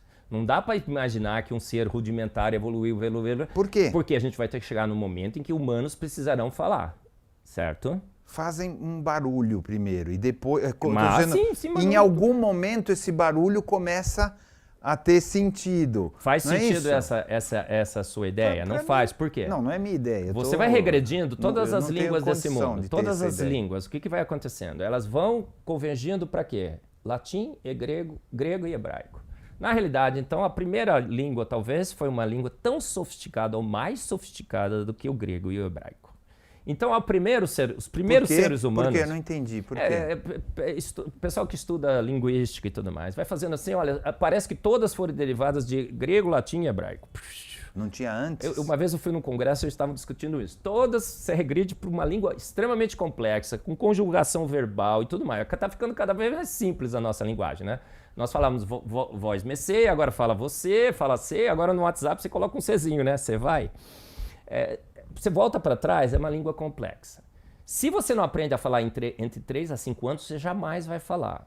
Tem crianças que foram encontradas, enclausuradas, já na idade adulta ou adolescente, nunca mais aprenderam a falar, porque os neurônios têm que fazer as conexões entre 3 a 5 anos. Então ela teve que ter uma mãe que lhe ensinou a falar, porque a gente aprende com a mãe. Então, quem foi a primeira mãe que ensinou a primeira criança a falar? Se ela não teve uma mãe que sabia falar e que lhe ensinou a falar, porque ela foi a primeira. Então, não é uma questão, não é uma opinião do Marcos. Todo mundo que estuda a evolução da língua sabe que foi teria que ter sido um Big Bang evolutivo. A evolução não tem chance alguma de explicar isso. Olha, não tem chance de explicar a evolução da linguagem humana, e a linguagem existe. Não tem chance de explicar o sexo. É uma teoria... Por quê? A evolução do sexo, pensa bem, o que existia antes de você ter macho e fêmea? Então, já existiu hermafroditas, depende, né? Você está falando de animais, de plantas, depende. Pensa dos humanos. Tem de todos pensa os dos tipos. mamíferos, vai. Não, mas os humanos, então, pensa de qualquer tipo de ancestral... Então depende. Pode ser hermafrodita, pode ser... aquela reprodução assexuada total, ou seja, que você só se reproduz igual, esqueci o nome agora. O problema grande é esse. Qual seria a vantagem desse sistema? Ele não tem vantagem nenhuma, na realidade. Um hermafrodita tem muito mais capacidade de se reproduzir do que 2 seres com sexos distintos. A questão não é capacidade, é a mistura. O sexo, eu estou aqui para Passar o Sim, que é o sim. treco, né? Não, claro. Não tô, tá no ótimo mesmo, o não tô debate. no mesmo nível que você. Mas a questão é, o sexo serve para misturar códigos genéticos que, se eu faço uma reprodução assexuada, eu não tenho essa mistura, não tenho essa variedade, portanto, eu sou menos adaptado, certo? Essa é a... Pá, Então, vou te dar mais um então benefício. quando aconteceu essa mistura, por acaso, lá atrás, não no ser humano, numa bactéria lá, nas amebas, quando aconteceu isso, sei lá qual foi o primeiro, esse aí se deu melhor, porque ele tem uma variedade genética maior do que o não sexo. Tá, então vou certo? te dar o benefício Não é da esse o dúvida. raciocínio? Vou te dar o benefício desse milagre. Surgir o sexo. Vem o espermatozoide e um óvulo. Ou tudo está pronto, ou esse negócio nunca funciona, Celso. Se você tem perfuração múltipla, é polispermia, o negócio não cresce. Se você não tem o sistema de reconhecimento, os dois não se encaixam. Se você não tem o coquetel para furar a primeira e a certo, segunda... mas dizem que isso não aconteceu tudo junto. Vai vindo de pouco. Então, esse é que é a. Se você não tem a as duas diferença camadas é para o proteger o pouquinho, óvulo, você não... Aí Mas o óvulo não era assim no começo, né? Olha só. Teoricamente, o óvulo fecundado ele não era vai desse jeito. se instala no útero da mãe. Hoje. A mãe... Hoje. A mãe, Hoje em dia. ela reconhece aquilo como um organismo estranho. O seu sistema imunológico quer expulsar. Tem um hormônio que vai lá e diz não expulse. Isso tem valor. Claro. Ele pega os canais... As que dizia que era para expulsar não viraram mulher depois. Morreram todas. Segundo a evolução, tá Quanto certo? tempo? Porque elas não Por quanto tempo isso reproduziram. aconteceu? Por quanto tempo isso aconteceu? Nossa, menor ideia. Aí, se você Faço a pensa menor em 4, 5 gerações, a raça está extinta, Celso. Por isso Não, mas que- teve uma que não. Teve Não, uma que deu mas certo. quanto tempo E aí ele demorou falou, pra a dar Eva, certo? tem a Eva que deu certo. Quanto tempo Entendeu? demorou? Tem as que deram errado. Quanto e tempo tem a que demorou deu para dar certo? Quanto Não tempo demorou para dar certo? sei, não sei. Não 2, faço 3 ideia. gerações no máximo que se poderia esperar. Por isso que a gente fala que o tempo é o grande inimigo da vida. Mas tinha Celso. muito filho. Um pode ter dado errado naquele sentido, ser diferente Celso, de todos os outros, e esse virou Posso dizer certo, uma coisa? não é? A tua fé é muito, mas muito maior que a minha. Eu não tenho o seu tipo de fé. Eu não creio Não é nesses fé, processos que nem você estou está me defendendo. É muito, muito maior que a Eu minha. só estou dizendo como é. Você crê em coisas que eu não consigo crer. Mais ou menos. Achar que alguém gosto ficou pensando. Eu gosto pensando mais assim, de basear nos ah, dados. Não é que eu achei que... Não é achar que alguém ficou pensando, Celso. É se render aos dados, às evidências científicas. Isso que a gente faz no design inteligente. Eu entendo o que você está falando, eu entendo o que você está falando. A questão é que, eu queria voltar para a questão assim, o que é Sim. que comprova, porque a gente está conversando muito o que é que desacredita a evolução, tá certo? E aí por isso eu tenho até mais argumento Sim, para isso, claro. porque eu fui criado assim, como Ó, você, tá tá. certo? Então tem uma, assim, vamos inverter. Sim, O que é que sim. comprova a outra? Olha, eu já né? estou falando aqui, né? É. Mas Ah, vamos o continuar. olho. Ó, não, vamos continuar. Eu falei da complexidade, da anteevidência, da informação. Ó, e outra coisa, não é uma questão de fé. O design inteligente não é uma questão de fé. Então nós temos um design inteligente, não, é questão de Você ciência. tem que acreditar que tem um inteligente. Ó, nós temos no design inteligente ateus que se declaram como ateus. Agnósticos. David Berlinski, um dos grandes defensores do design inteligente, ele fala que é agnóstico, que ele não crê em Deus, que ele não crê em divindade nenhuma. Mas ele só crê que há talvez Ele crê no quê? uma inteligência dispersa no universo, etérea, alguma coisa assim. Ele é alguma coisa entre panteísta, eu não sei exatamente o que ele é. Então, não necessariamente esse é um empreendimento de cristãos evangélicos que creem na Bíblia e acham que a Bíblia é a autoridade suprema, como eu, que creio. Tem um monte de outras interpretações. Então, não é uma questão de fé. Por isso que o pessoal fala assim, Então não tem nada a ver com o criacionismo. Absolutamente não. É óbvio que ele direciona, Esbarra ele em aponta para esbarra, o Dawkins não disse que a evolução o fez um ateu intelectualmente satisfeito? É óbvio que as teorias científicas, eu vou repetir mais uma vez para o pessoal, é óbvio que elas terão profundas implicações filosóficas e teológicas. Não, e também Ou ela vai são apontar para um direcionadas lado... pelas nossas crenças também. Por mais que você queira ser, não você, Sim. eu, você, os seres humanos, por mais que a gente queira ser isento, isso é meia verdade, né? Porque a gente olha o mundo da onde a gente está. A gente gosta das nossas teorias, certo? não gosta? Não, e a gente olha o mundo da onde a gente está. claro. Inclusive, é muito difícil fazer qualquer coisa diferente disso. Não tem problema. O interessante mesmo é que esses choques de visão, em algum momento a gente vai buscando a verdade. Essa é a ideia da ciência. Você lê o livro de Darwin, A Origem das Espécies, tudo que ele não trata é sobre a origem das espécies. E segundo, tudo que ele não tem são evidências científicas. Ele diz, eu tenho duas propostas, suposições, variações ao longo de milhões e milhões de anos, filtrados pela seleção natural, trouxe a vida nesse planeta, sofisticou e tudo mais. Por que uma proposta que nem científica poderia ser classificada, porque ela não tinha de Darwin evidências? para cá já tem 100 e tantos anos. E Não, mas pensa no tempo em que ela foi aceita. Foram feitos mas pensa, vários experimentos, não é isso? Volta para o tempo que ela foi aceita. Ele teve um guess. Ele falou assim, olha, parece isso. Depois que se descobriu o gene, mas por que ela foi aceita na época? Sei o que lá. Não foi imediatamente. Ele tomou muito pau. Foi o positivismo. Somos filho do macaco. Ele apanhou pra caramba, você sabe disso. Eu sei, mas ele apanhou muito. Alguns anos e ela já era consenso ele não foi na Deus, academia. Né? Pelo contrário, não foi Deus. Sim. Ele foi tomou pau, muito pau. Inclusive, teve medo, demorou 20 anos para lançar o livro de medo de tomar pau e tomou pau. Tem outras interpretações sobre isso, não né? É isso? Ele só publica quando a filha dele, aos 12 anos, morre. Você conhece a vida dele, você sabe outros aspectos, né? Parece que ele quis fazer um negócio, ele falou assim, olha, se a minha filha não morrer, eu não publico o livro. Tem umas outras Com Deus? histórias. Esse eu não conheço. Parece que sim. Eu não conheço. Bom, ninguém sabe, a gente vai ter que perguntar para ele. Mas o positivismo e o iluminismo da época, que diziam que religião era ignorância, que era ópio do povo, que era uma forma do proletariado dominar as massas. É por isso que a gente aceitou. Olha só como uma teoria sem evidências, aí a gente passa a reinterpretar todas as evidências à luz da evolução. 150 anos. Mas, felizmente, dado após dado... Não tem um monte de experiência que comprova? Não é tudo mentira? Não, é sério. Claro, é uma pergunta. Assim, não, sim, não é mentira. Todo esse tempo, as pessoas vêm mentindo. Não, mas olha só, eles falam assim, evolution in action. Olha os vírus, certo? Olha os vírus se adaptando às drogas. Não falam isso? Fomos estudar os vírus à luz do processo evolutivo. O Michael Behe acaba de lançar um livro chamado Darwin Evolves, A Evolução de Darwin. E ele foi avaliar o que acontece com os vírus, com as bactérias, ao longo de gerações e gerações. A E. coli, por exemplo, já foi estudada em laboratório por mais de 40 anos, são 60 mil gerações. Todas essas gerações foram sequenciadas com seu genoma sequenciado. O que nós descobrimos? Todas? Há 60 mil gerações, um estudo que o professor todo dia chegava no laboratório, transferia de frasco, uma nova geração, foram sequenciados, o genoma desses bichos pelo menos as últimas foram. Eu acho que ele fez de porque 100, faz muito 500, tempo, né? Faz muito tempo. Ele tem toda a linhagem sequenciada, tudo que era importante naquela sequência, ele fez o sequenciamento do genoma. O que ele descobriu?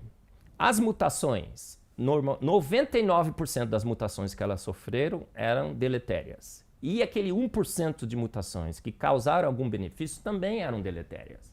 Também eram prejudiciais. Em quanto tempo isso? 60 mil gerações. 60 mil gerações, se você joga isso para humanos, dá bilhões de anos. Praticamente cobre todos os humanos que viveram nesse planeta. Aí ele falou assim, até as que achávamos que tinham trazido algum benefício, foi um benefício aparente. E ele dá o exemplo assim, olha, se você tem um carro, você precisa com aquele carro fazer 600 km com o tanque de gasolina. Você faz as suas contas, só dá 500.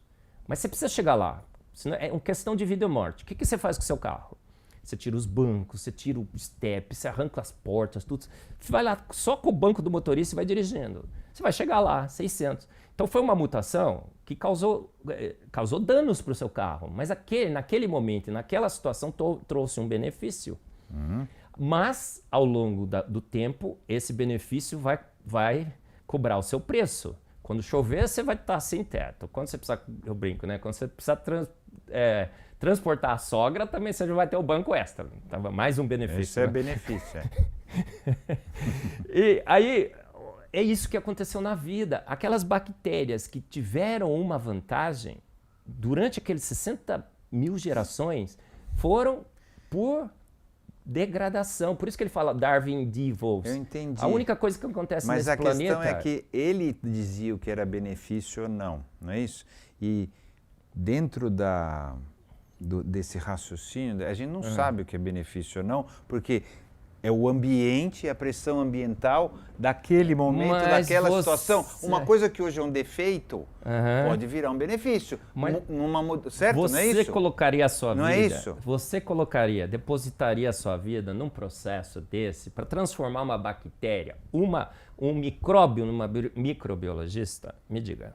Não, mas não é isso. Né? Mas é isso que aconteceu no processo evolutivo, o Celso. Essas mutações ao longo de milhões e milhões de anos foram trazendo benefícios que a seleção natural foi selecionando. É assim, a seleção natural pode até explicar o survival of the fittest, a sobrevivência do mais apto, mas ela não explica o surgimento do mais apto. Sem o mais apto para a seleção natural selecionar, a seleção natural não tem função nenhuma. Claro, e o mais apto depende, né, da condição, daquele momento, da condição que eu digo do ambiente, daquele momento. O que é mais apto hoje pode não ser amanhã. Porque muda tudo, o negócio caramba, como eu disse, dos dinossauros, tá certo? Ótimo exemplo. Eles eram, você acredita que a gente tem bilhões de anos ou não? Absolutamente não. Só pra não. gente... Não? Não, claro que não. Então nós não tem 65 milhões de anos. Então vou dar um que exemplo dos dinossauros. Não, é só para... Eles mandaram na Terra, então vou voltar. Vamos falar do sobre o que as pessoas acham, sim, né? O que a ciência de hoje coloca, ou a grande maioria. Claro. Que eles mandaram na Terra por centenas de milhões de anos. Provavelmente isso aí é uma coisa... É uma coisa que muita gente acha, mas ninguém assina embaixo. Sim. Que foi um meteoro no México lá, que levantou a poeira. Morreram todos. Apagou o sol, acabou um pouco acabou a grama, né? Acabaram as plantas, portanto depois acabaram todos os dinossauros. Ou, todos não, alguns dos dinossauros sobreviveram, alguns menores, e um ratinho mamífero que tinha na época que depois veio dar, inclusive, na gente, certo? Sim. Esse é o cenário. É o cenário colocado. Faz sentido. Aí acreditei nesse cenário por 40 anos. Mas... Então os dinossauros não estão a 60... Vou te dar um exemplo. Mary Schwartzman, alguns anos atrás, uma paleontóloga nos Estados Unidos, ela achou um osso de T-Rex. Mandou buscar. O rapaz foi buscar com um helicóptero. Não cabia o osso no helicóptero, o que ele fez? Ele serrou o osso de T-Rex. Pensa é como mandar buscar a Ferrari sem serrar a Ferrari. Dá um sorvete para ele, tá certo? Eu brinco. Até falo que a empresa que foi buscar, nem vou falar, vai. Cortou a Ferrari no meio. Chegou no laboratório, Celso, tinha tecido mole, células sanguíneas, o osso cheirava mal. Então não é de T-Rex. Não é isso? Não, era T-Rex, com certeza. Mas como ela sabe? O osso era de T-Rex. Não, mas como? Porque é mais provável que ela não é uma fosse paleontologista. Do que não é isso? Ela é evolucionista. Ela não é do design inteligente, tá? Não, eu sei, mas eu estou dizendo, mas é mais provável que fosse um engano. Não, de jeito nenhum. Ninguém acha que isso é um engano. Era um osso de T-Rex. Fizeram o proteoma do dinossauro. As proteínas que são mais instáveis, os aminoácidos que são mais instáveis nas proteínas dos dinossauros estavam intactos. Depois desse achado, foram mais de 40 a 50 artigos científicos publicados de outros dinossauros em que se achou tecido mole. Aí eles falaram o seguinte, não, tecido mole, então deve ter sido preservado. Há um preservante químico, 60 milhões de anos. Não faz o menor sentido. Mesmo soterrado... Mas 7 mil também não faz muito. Não, eu não estou dizendo que é 7 mil. Eu não quero fechar com o tempo, mas... Quanto tempo faz, então, que o dinossauro foi extinto? Milhares, não foram milhões. Mesmo que você soterrado, tem raios cósmicos. Os raios cósmicos destroem matéria orgânica. Os cálculos mostram que 500, 600 anos toda a matéria orgânica estaria destruída, mesmo que soterrada. Então, há uma certeza científica hoje de que dinossauros foram extintos há 60 milhões de anos? Bom, não. Mas então nem milhares, porque se em 500 anos mata tudo, não serve nada. Nem milhares.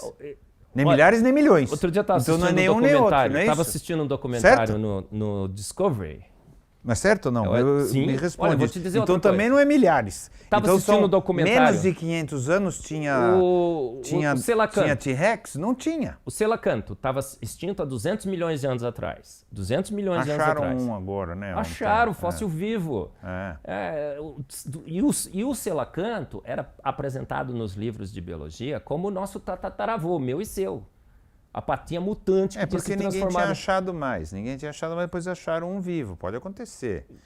Mas eu quero Você é saber, eu muito quero voltar. benevolente com a evolução, Não, mas eu quero Celso. voltar nesse negócio do dinossauro. É. Se 500 anos o tecido mole acaba, portanto, eles têm que ter vivido junto com o Pedro Álvares Cabral. Tá certo? Que não é o caso. Então, tem alguma figuras coisa de que não dinossauros funciona. humanos em cavernas. Não, mas estou falando 500 anos. 500 anos, que é o que a gente estava falando. 500 anos é o descobrimento do Brasil. Acabaram de achar um dinossauro mais antigo aqui no Rio Grande do Sul. Milhares e milhares, milhões e milhões, não é O bicho isso? está preservadíssimo. Outro dia acharam um dinossauro. Não, eu com vi. Mas você pele. entendeu o que eu falei? Não tem Com lógica. pele. Não tem lógica você imaginar que tem milhões de anos. Só isso. A lógica, toda a lógica. Estou falando dos 500 anos. Para mim fica estranho.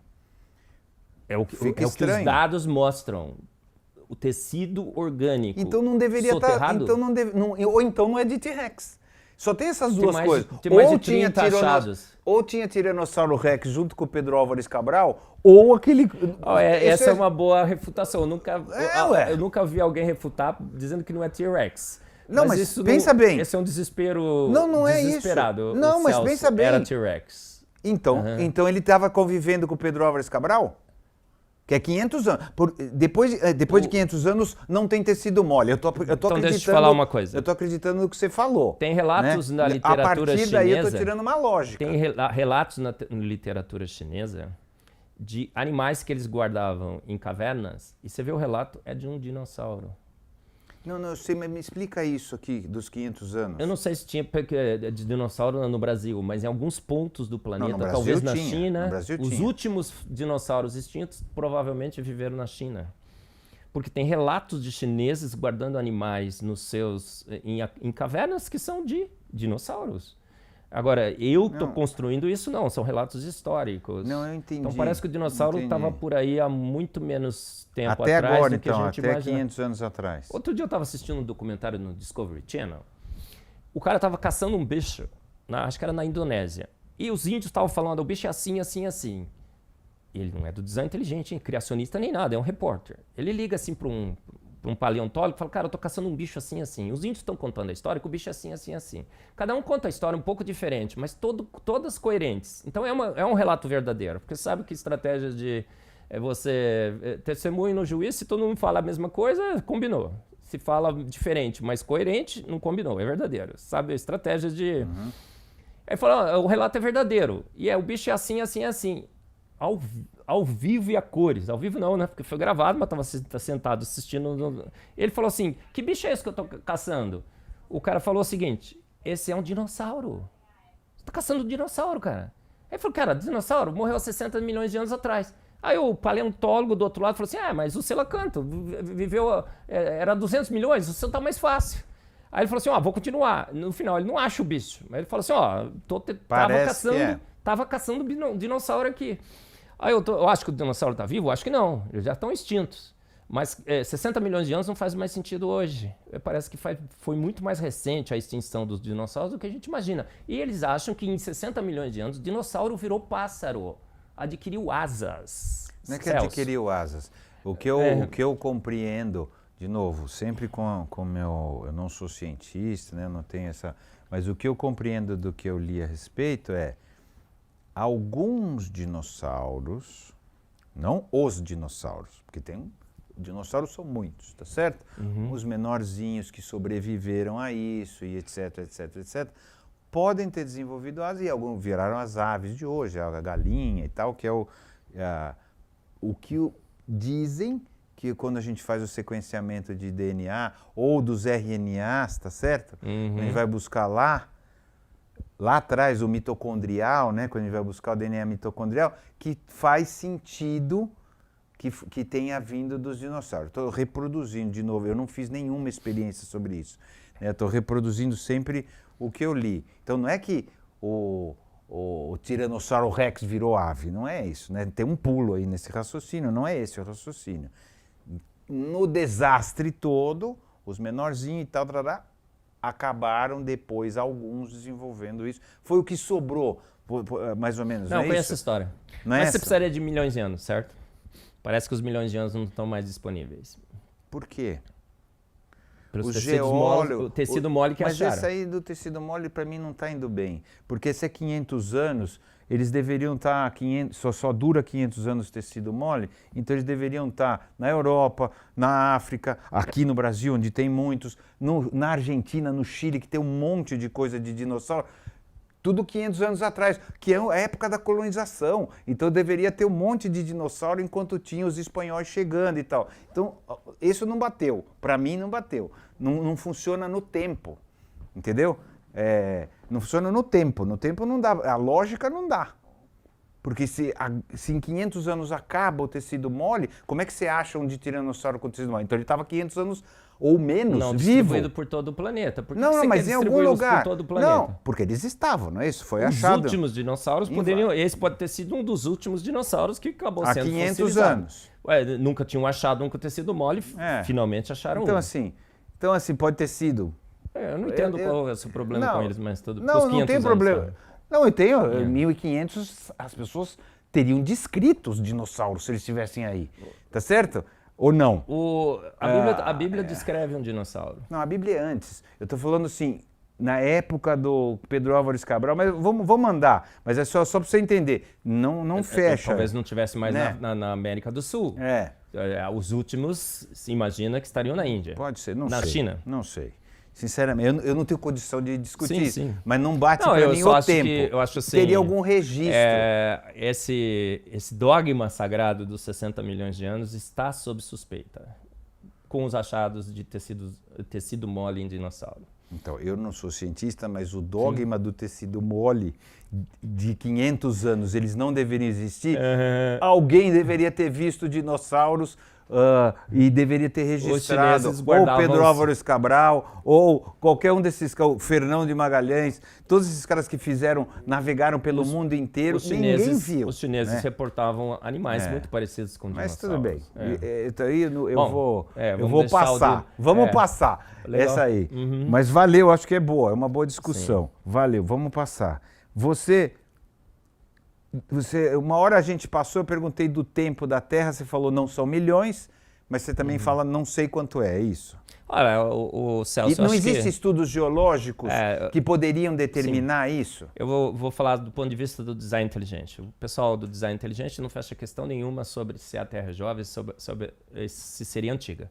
Então nós temos no design inteligente defensores de terra jovem, dos terra bilhões antigo. E dos... Terra jovem é da Bíblia, tá certo? Não, terra jovem é uma terra jovem.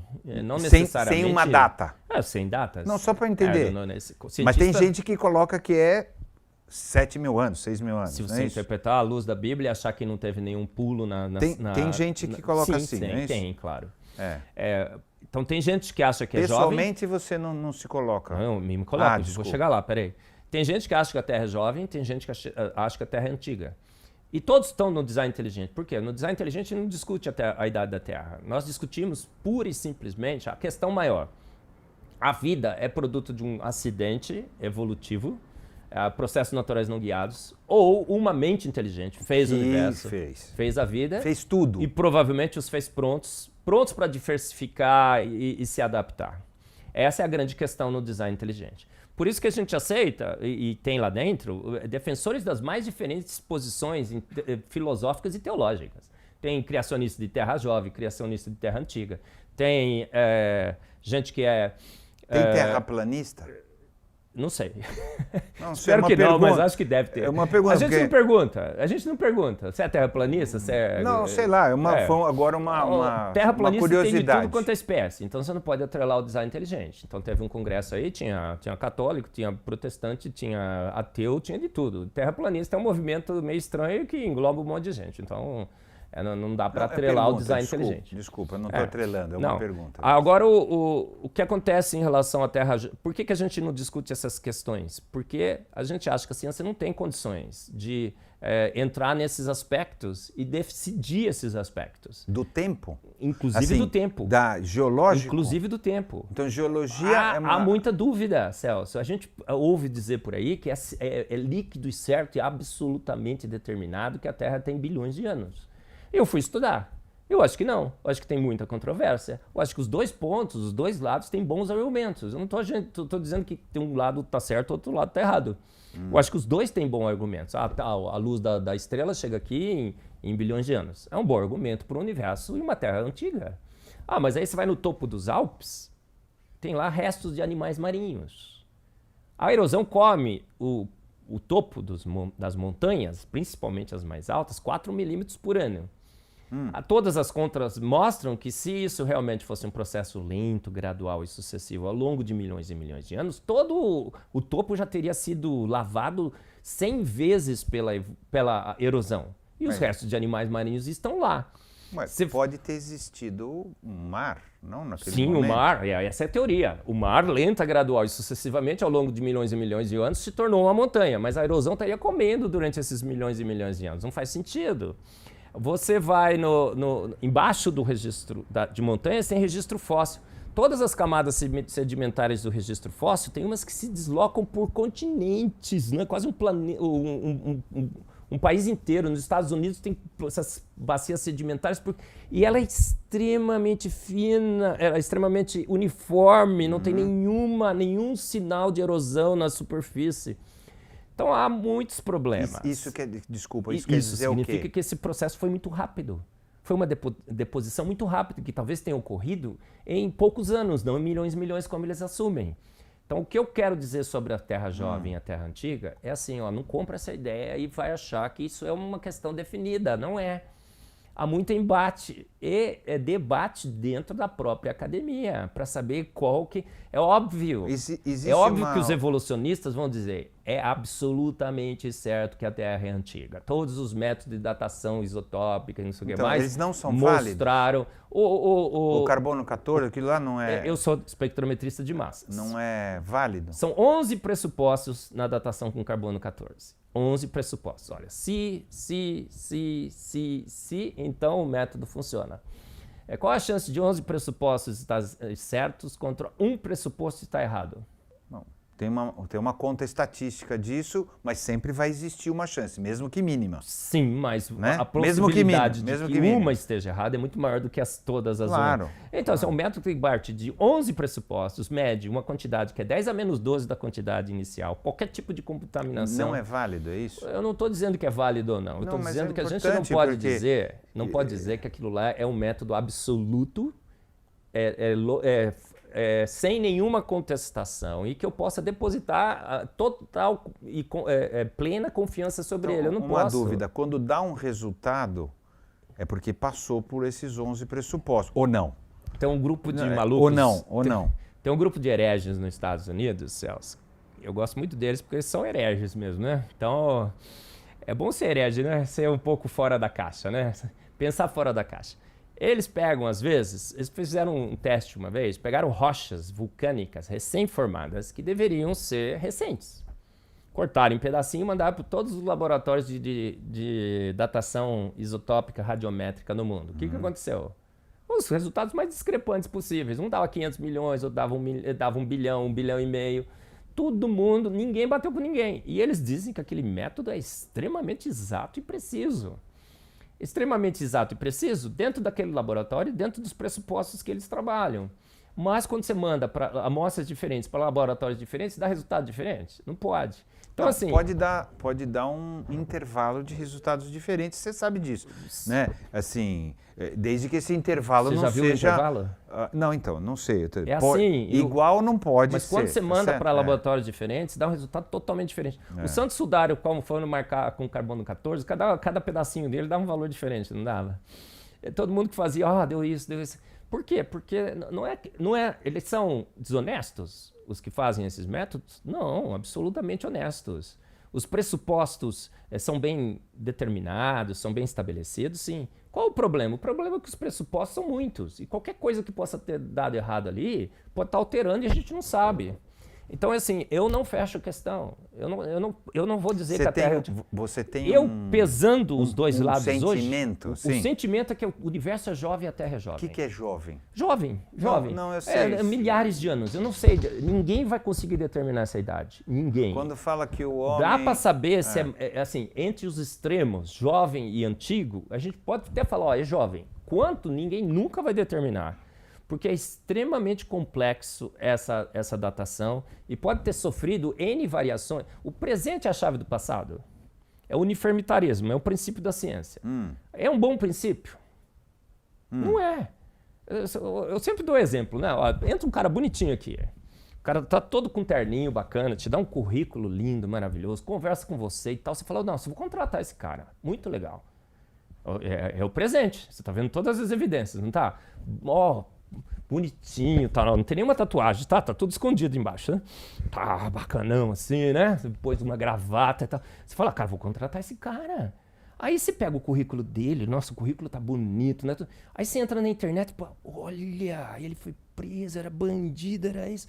O passado é a chave do presente, não é verdade? Também. Agora, a gente consegue, na vida e no universo, ter informações seguras sobre o passado? Não temos. Não, seguras não, mas a gente tem melhorado. Qual é a única chance que a gente melhorado tem? no a gente tempo. Tem que confiar no currículo que o cara trouxe, a gente tem que confiar no sujeito que está na nossa frente. Não, mais ou Nós estamos menos, fazendo não isso, Celso. E a gente Você não acha que a gente tem melhorado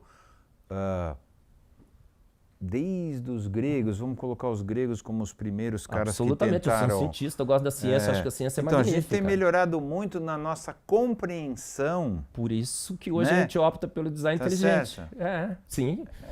Ao melhorarmos a nossa compreensão. A humanidade como um todo, Sim. vamos colocar assim, com instrumentos, com o método científico, Claro. que foi instalado bem depois, né? Foi mais ou menos Sim. 1500 ali. O método científico, a gente vem seguindo, são passos curtos, Claro. são passos curtos. Claro. Sabemos disso. Sabemos que a gente não sabe mais do que o que a gente sabe, tá certo? Essa é... Só sabemos que nada sabemos, Não, é assim, vamos dizer cada assim, vez né? que anda, você fala, puta, é mais comprido, é mais comprido, é mais comprido. Esse é o processo de conhecimento da humanidade.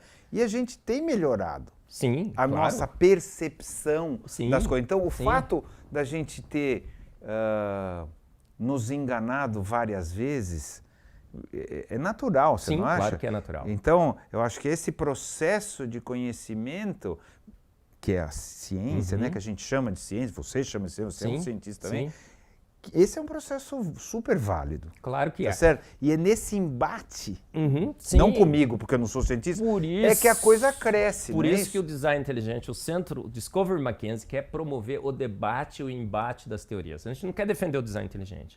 A gente quer colocar um evolucionista e um defensor do design inteligente frente a frente e que cada um apresente os seus dados e que vença a melhor teoria. Então, olha, melhoramos muito? Melhoramos muito. Com certeza. 150 anos se passarem que a gente tinha a evolução como o nosso paradigma predominante, mais lei do que a lei da gravidade. O Elliot Schwartzman publicou um artigo na Folha, quando a gente lançou o Discovery Mackenzie, dizendo como ousam, a Universidade Presbiteriana Mackenzie, como ousam desafiar a evolução, que é mais lei do que a lei da gravidade. Bom, ele falou como um bispo. Ele falou como um bispo. O bispo é que tem dogmas. Como ousam... Mas quando o Darwin dançou também, como ousam contrariar a igreja. Como ousam... 5.000 anos Celso, de conhecimento. É nossa obrigação. Também não foi isso? 2.000 anos é a obrigação de não sei o quê. do cientista desafiar teorias. Eu também acho.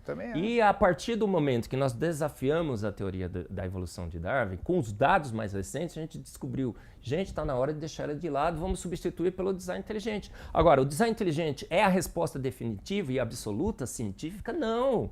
A gente não sabe, só sabe que nada sabe. Agora, à luz das evidências atuais, é a melhor teoria. Agora, daqui 20 anos pode mudar? Claro que pode. Por que você acha? É assim que a ciência avança, é assim que a gente tem que fazer. É verdade.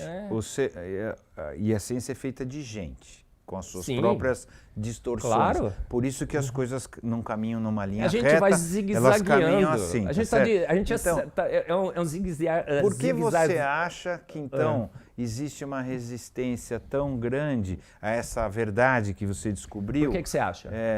Não, vou então, pedir perguntar para você. Existe sempre, de novo, eu comecei dizendo, é feita de seres humanos. Sim. Por isso que as coisas acontecem, então nem sempre são os interesses. Quando fala verdade, quando fala essa é a verdade, sempre tem dificuldades. Claro. Essa é a verdade que você vê do Sim. teu ponto de vista, da tua coisa, e tem outros interesses, não necessariamente ligados à verdade. Sim. Tá certo? Para todo mundo, né? Claro. Não você.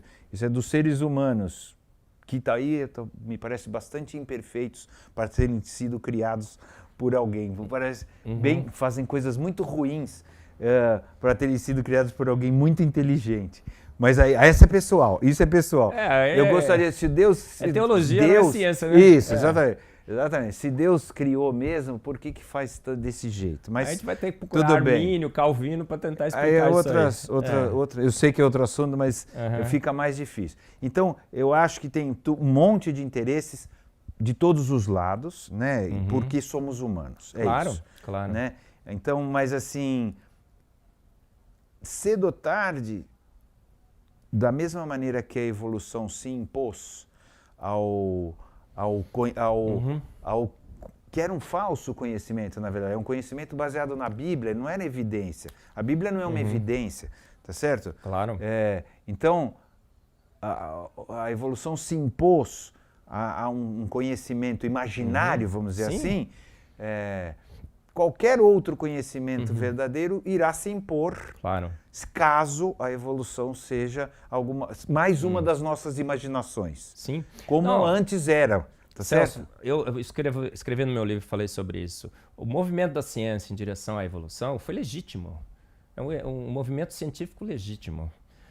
Houve uma proposta, essa proposta foi aceita, à luz de pouquíssimos ou quase nenhum dados, mas foi aceita.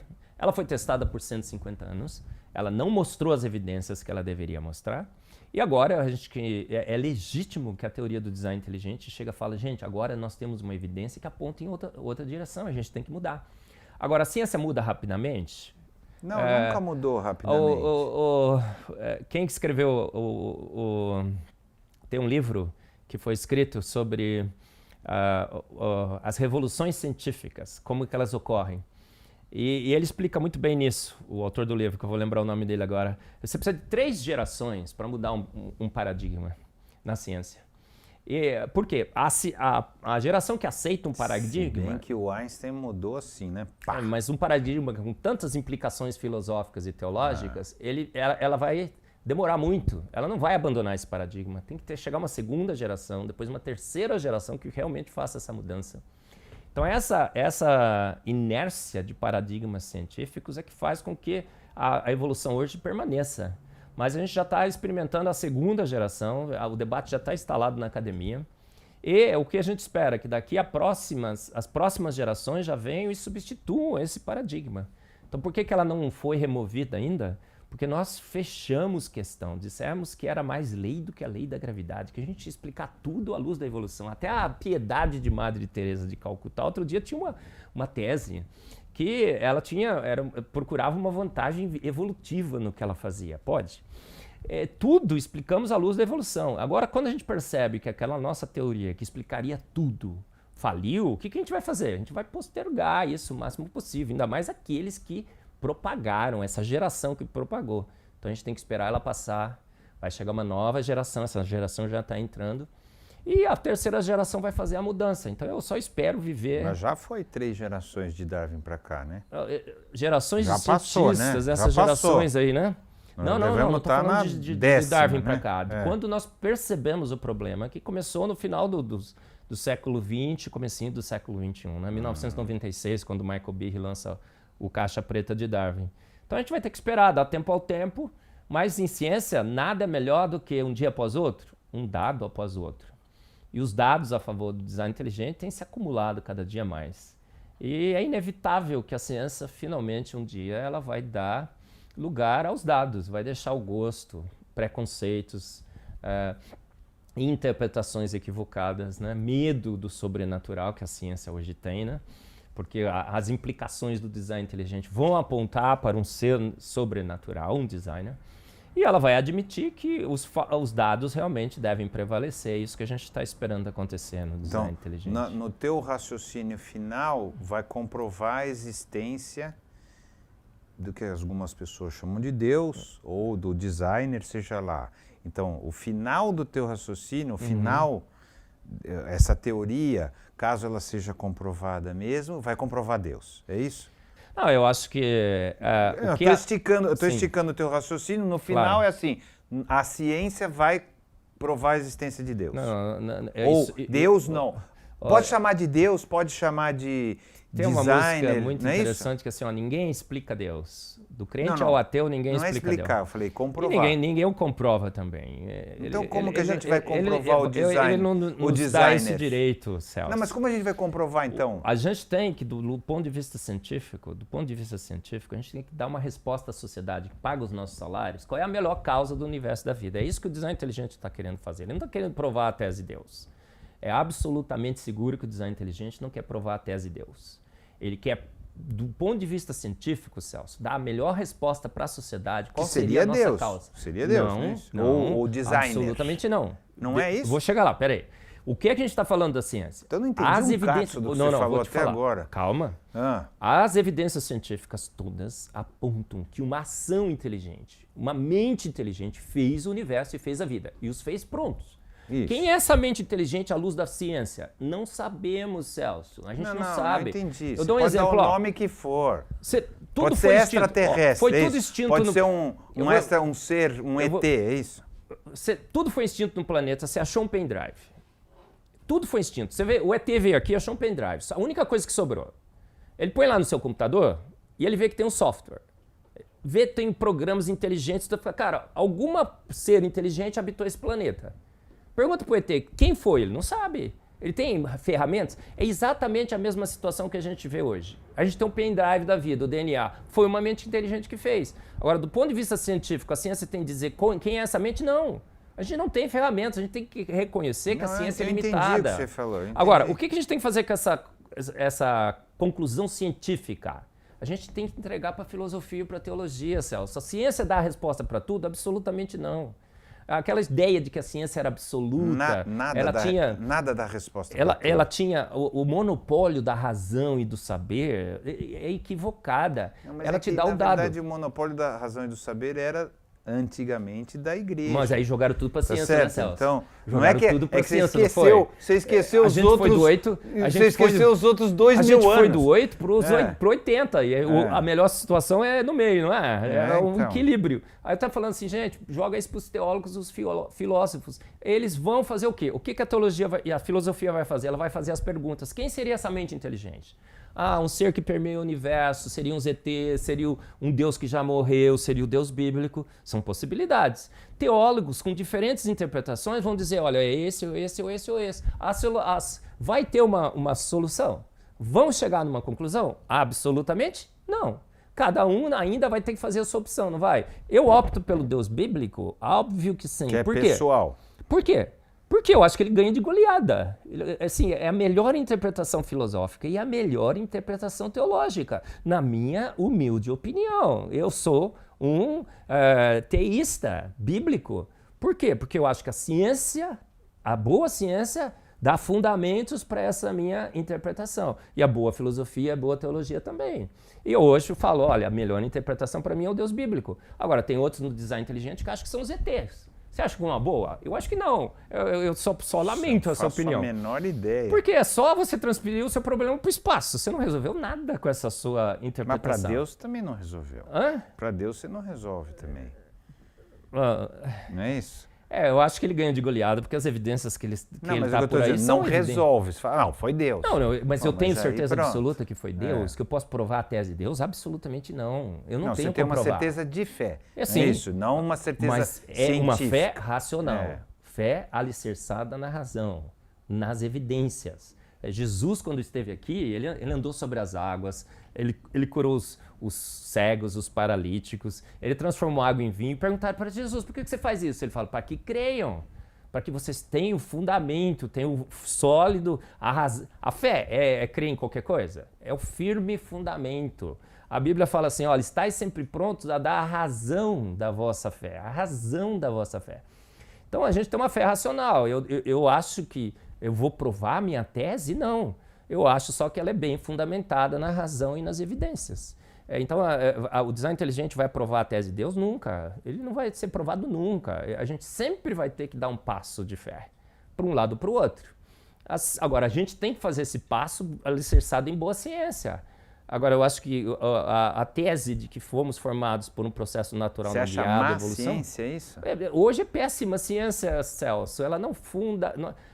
Os evolucionistas sabem disso. Tem muito cientista muito sério. Vou te dar um exemplo. Da mesma maneira que você seriamente Sim. se dedica a isso, tem muito cientista muito sério que olha completamente ao contrário de você e nem por isso é em 2016 teve um congresso emblemático assim, em Londres. Royal Society of Chemistry chamou um congresso, 350 top evolucionistas do mundo estiveram lá, e estivemos lá também com 30 do design inteligente.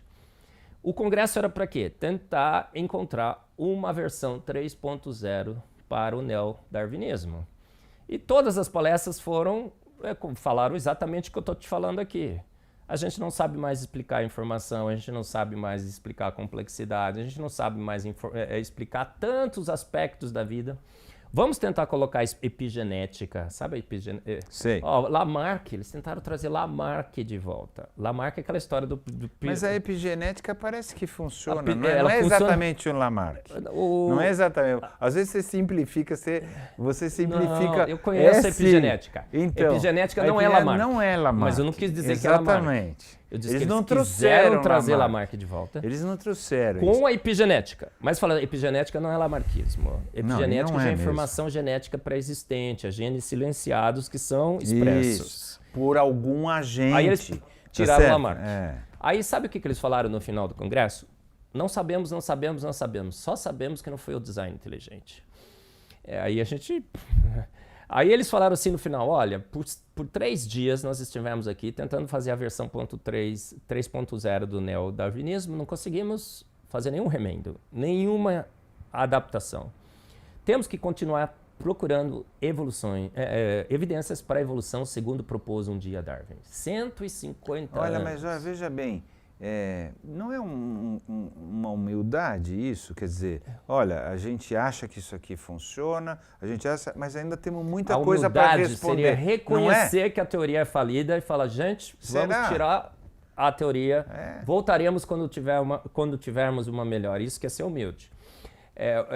Não é reconhecer que a gente quando não você sabe, reconhece que uma não teoria não é verdadeira, o que você não falaram faz? isso, não é isso? Não é verdadeira. Tem buracos que a gente não sabe. Não é isso? Não é problema de humildade, é de falta dela, Celso. Um cientista, quando reconhece que a sua teoria não explica mais os fatos, que não consegue ser remendada, e porque 150 anos não conseguiu evidências, o que ele faz? Gente, me desculpa, ela estava errada, a gente tem que procurar outra. A opção é o design inteligente. Não te ocorre a ideia de que pode ser ainda uma falta de interpretação correta, uma falta de conhecimento sobre alguns detalhes? Não te ocorre isso? Olha, é um erro, é um engano. A evolução já foi testada por 150 anos. Toda a ciência estudou a evolução. Todos os projetos científicos, todos os recursos financeiros foram destinados à evolução. E a maioria dos cientistas corrobora, a maioria da não é evolução dos cientistas trabalham então, teoricamente, pelos fatos, deveria dizer, então tá bom. Ela parece que já foi bastante investigada e que ela deveria ter muito mais evidências do que ela parece apresentar hoje. E as evidências que ela parece apresentar, a gente mostra que elas são falsas.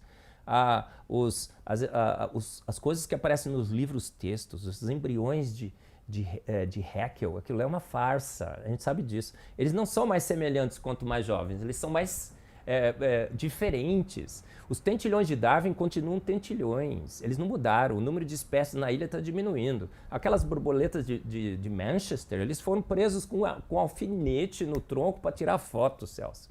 Ela ficou mais escura com a poluição, ficou. Assim que a poluição foi removida, melhorou a qualidade do ar, elas voltaram para a cor original, evolução zero. Vírus, a gente já mostrou, são vantagens aparentes de mutações que estão ocorrendo no vírus. O vírus mutante é sempre menos apto do que o vírus selvagem. Então as evidências são todas contrárias, são todas favoráveis, por um lado contrárias à evolução e por outro lado favoráveis e fortemente favoráveis ao design inteligente. Por isso que o design inteligente cresce tanto, por isso que nós temos uma sociedade brasileira do design inteligente com mais de 3 mil membros no Brasil, por isso que os livros pipocam toda hora em todo mundo, por isso que o livro que eu lancei ficou entre os 1000 mais vendidos, na semana passada estava entre os 1000 mais vendidos na Amazon, em todo o mundo. Ele foi endossado por 3 ganhadores de prêmio Nobel e o design inteligente tem crescido. A gente só está esperando que essa inércia natural, né, que Thomas Kuhn disse que ocorre na academia, tenha o curso do tempo para ser vencida. E tudo indica que o design inteligente é o novo paradigma sobre as nossas origens. Tá bom. Gostemos ou não. Não é de gostar. Eu vou ter que fechar porque a gente já está 2 horas batendo papo, tá não ótimo, parece. Tá muito legal. Eu sempre fecho com uma pergunta que é, na sua opinião, e eu vou querer saber 2 opiniões. Sim. Na sua opinião, quem somos nós? E na opinião do designer, quem somos nós? Na minha opinião, quem somos nós? Somos seres especiais. Um pouco abaixo de Deus nos fizeste. O salmista fala isso. E parece que Deus, na sua extrema sabedoria, poder e divindade, se importou um dia em nos criar. E parece que Ele gosta da nossa companhia. Então somos seres feitos à sua imagem e semelhança. E feitos para ter uma relação pessoal e direta com Ele. E Ele deixou sinais claros disso na nossa natureza, né? Colocando inclusive em nós a capacidade de interagir com o mundo, a capacidade de criar, de inovar. Deus deu-nos até o direito de duvidar da sua existência, olha só. Então, seres especiais, criados à imagem e semelhança de um grande Deus, um pouco abaixo dele, Ele nos fez. E temos todo um futuro pela frente. Vivemos um período especial da nossa existência, mas há uma eternidade toda que nos espera e talvez a gente esteja lado a lado com Ele. Quem você acha que esse designer acha que nós somos? O que eu acho que ele acha que nós somos? Isso, exatamente. Filhos, criados à sua imagem e semelhança. Ele nos fez como Ele, né? A Bíblia fala, olha, façamos o homem a nossa imagem e semelhança. Então, como é que eu interpreto isso? Façamos do nosso tipo, do nosso jeito, do jeitinho que a gente é. A gente só não pode fazer igualzinho, vai fazer um pouco para baixo. Mas eu esperaria um Deus mais legal do que esse aí, porque a gente faz tanta maldade, tanta guerra, tanta fome, tanta violência. Eu esperaria um Deus mais bacana. Eu acho que esse é um problema, na realidade, que não veio dele, veio da gente mesmo. Então, mas se nós somos uma imagem e semelhança dele, nós somos parecidos com ele, ao invés de criar isso? um robozinho, né, que pudesse ser dirigido com controle remoto, ele fez independente e com vontades próprias. Parece que a gente fez uma decisão errada, né? E está pagando preço. Algumas. E talvez esteja pagando preço. Mas ele mesmo resolveu, né, a questão, né? Ele deu uma saída. Parece que ele entregou seu filho na cruz por nós, por mim e por você, Celso. Derramou seu sangue. E através desse sangue a gente pode ser regenerado na cruz de Cristo. E é nessa esperança que eu teologicamente baseio a minha vida, né? De que fomos feitos especiais, com tecnologias, sofisticação e tudo mais. Há evidências de que esse design existe, mas a gente é muito mais que matéria, né? A gente é espírito, e esse espírito clama, né, por alguma coisa a mais. Parece que é Ele, que um dia a gente vai encontrá-lo, né? Tá bom, valeu!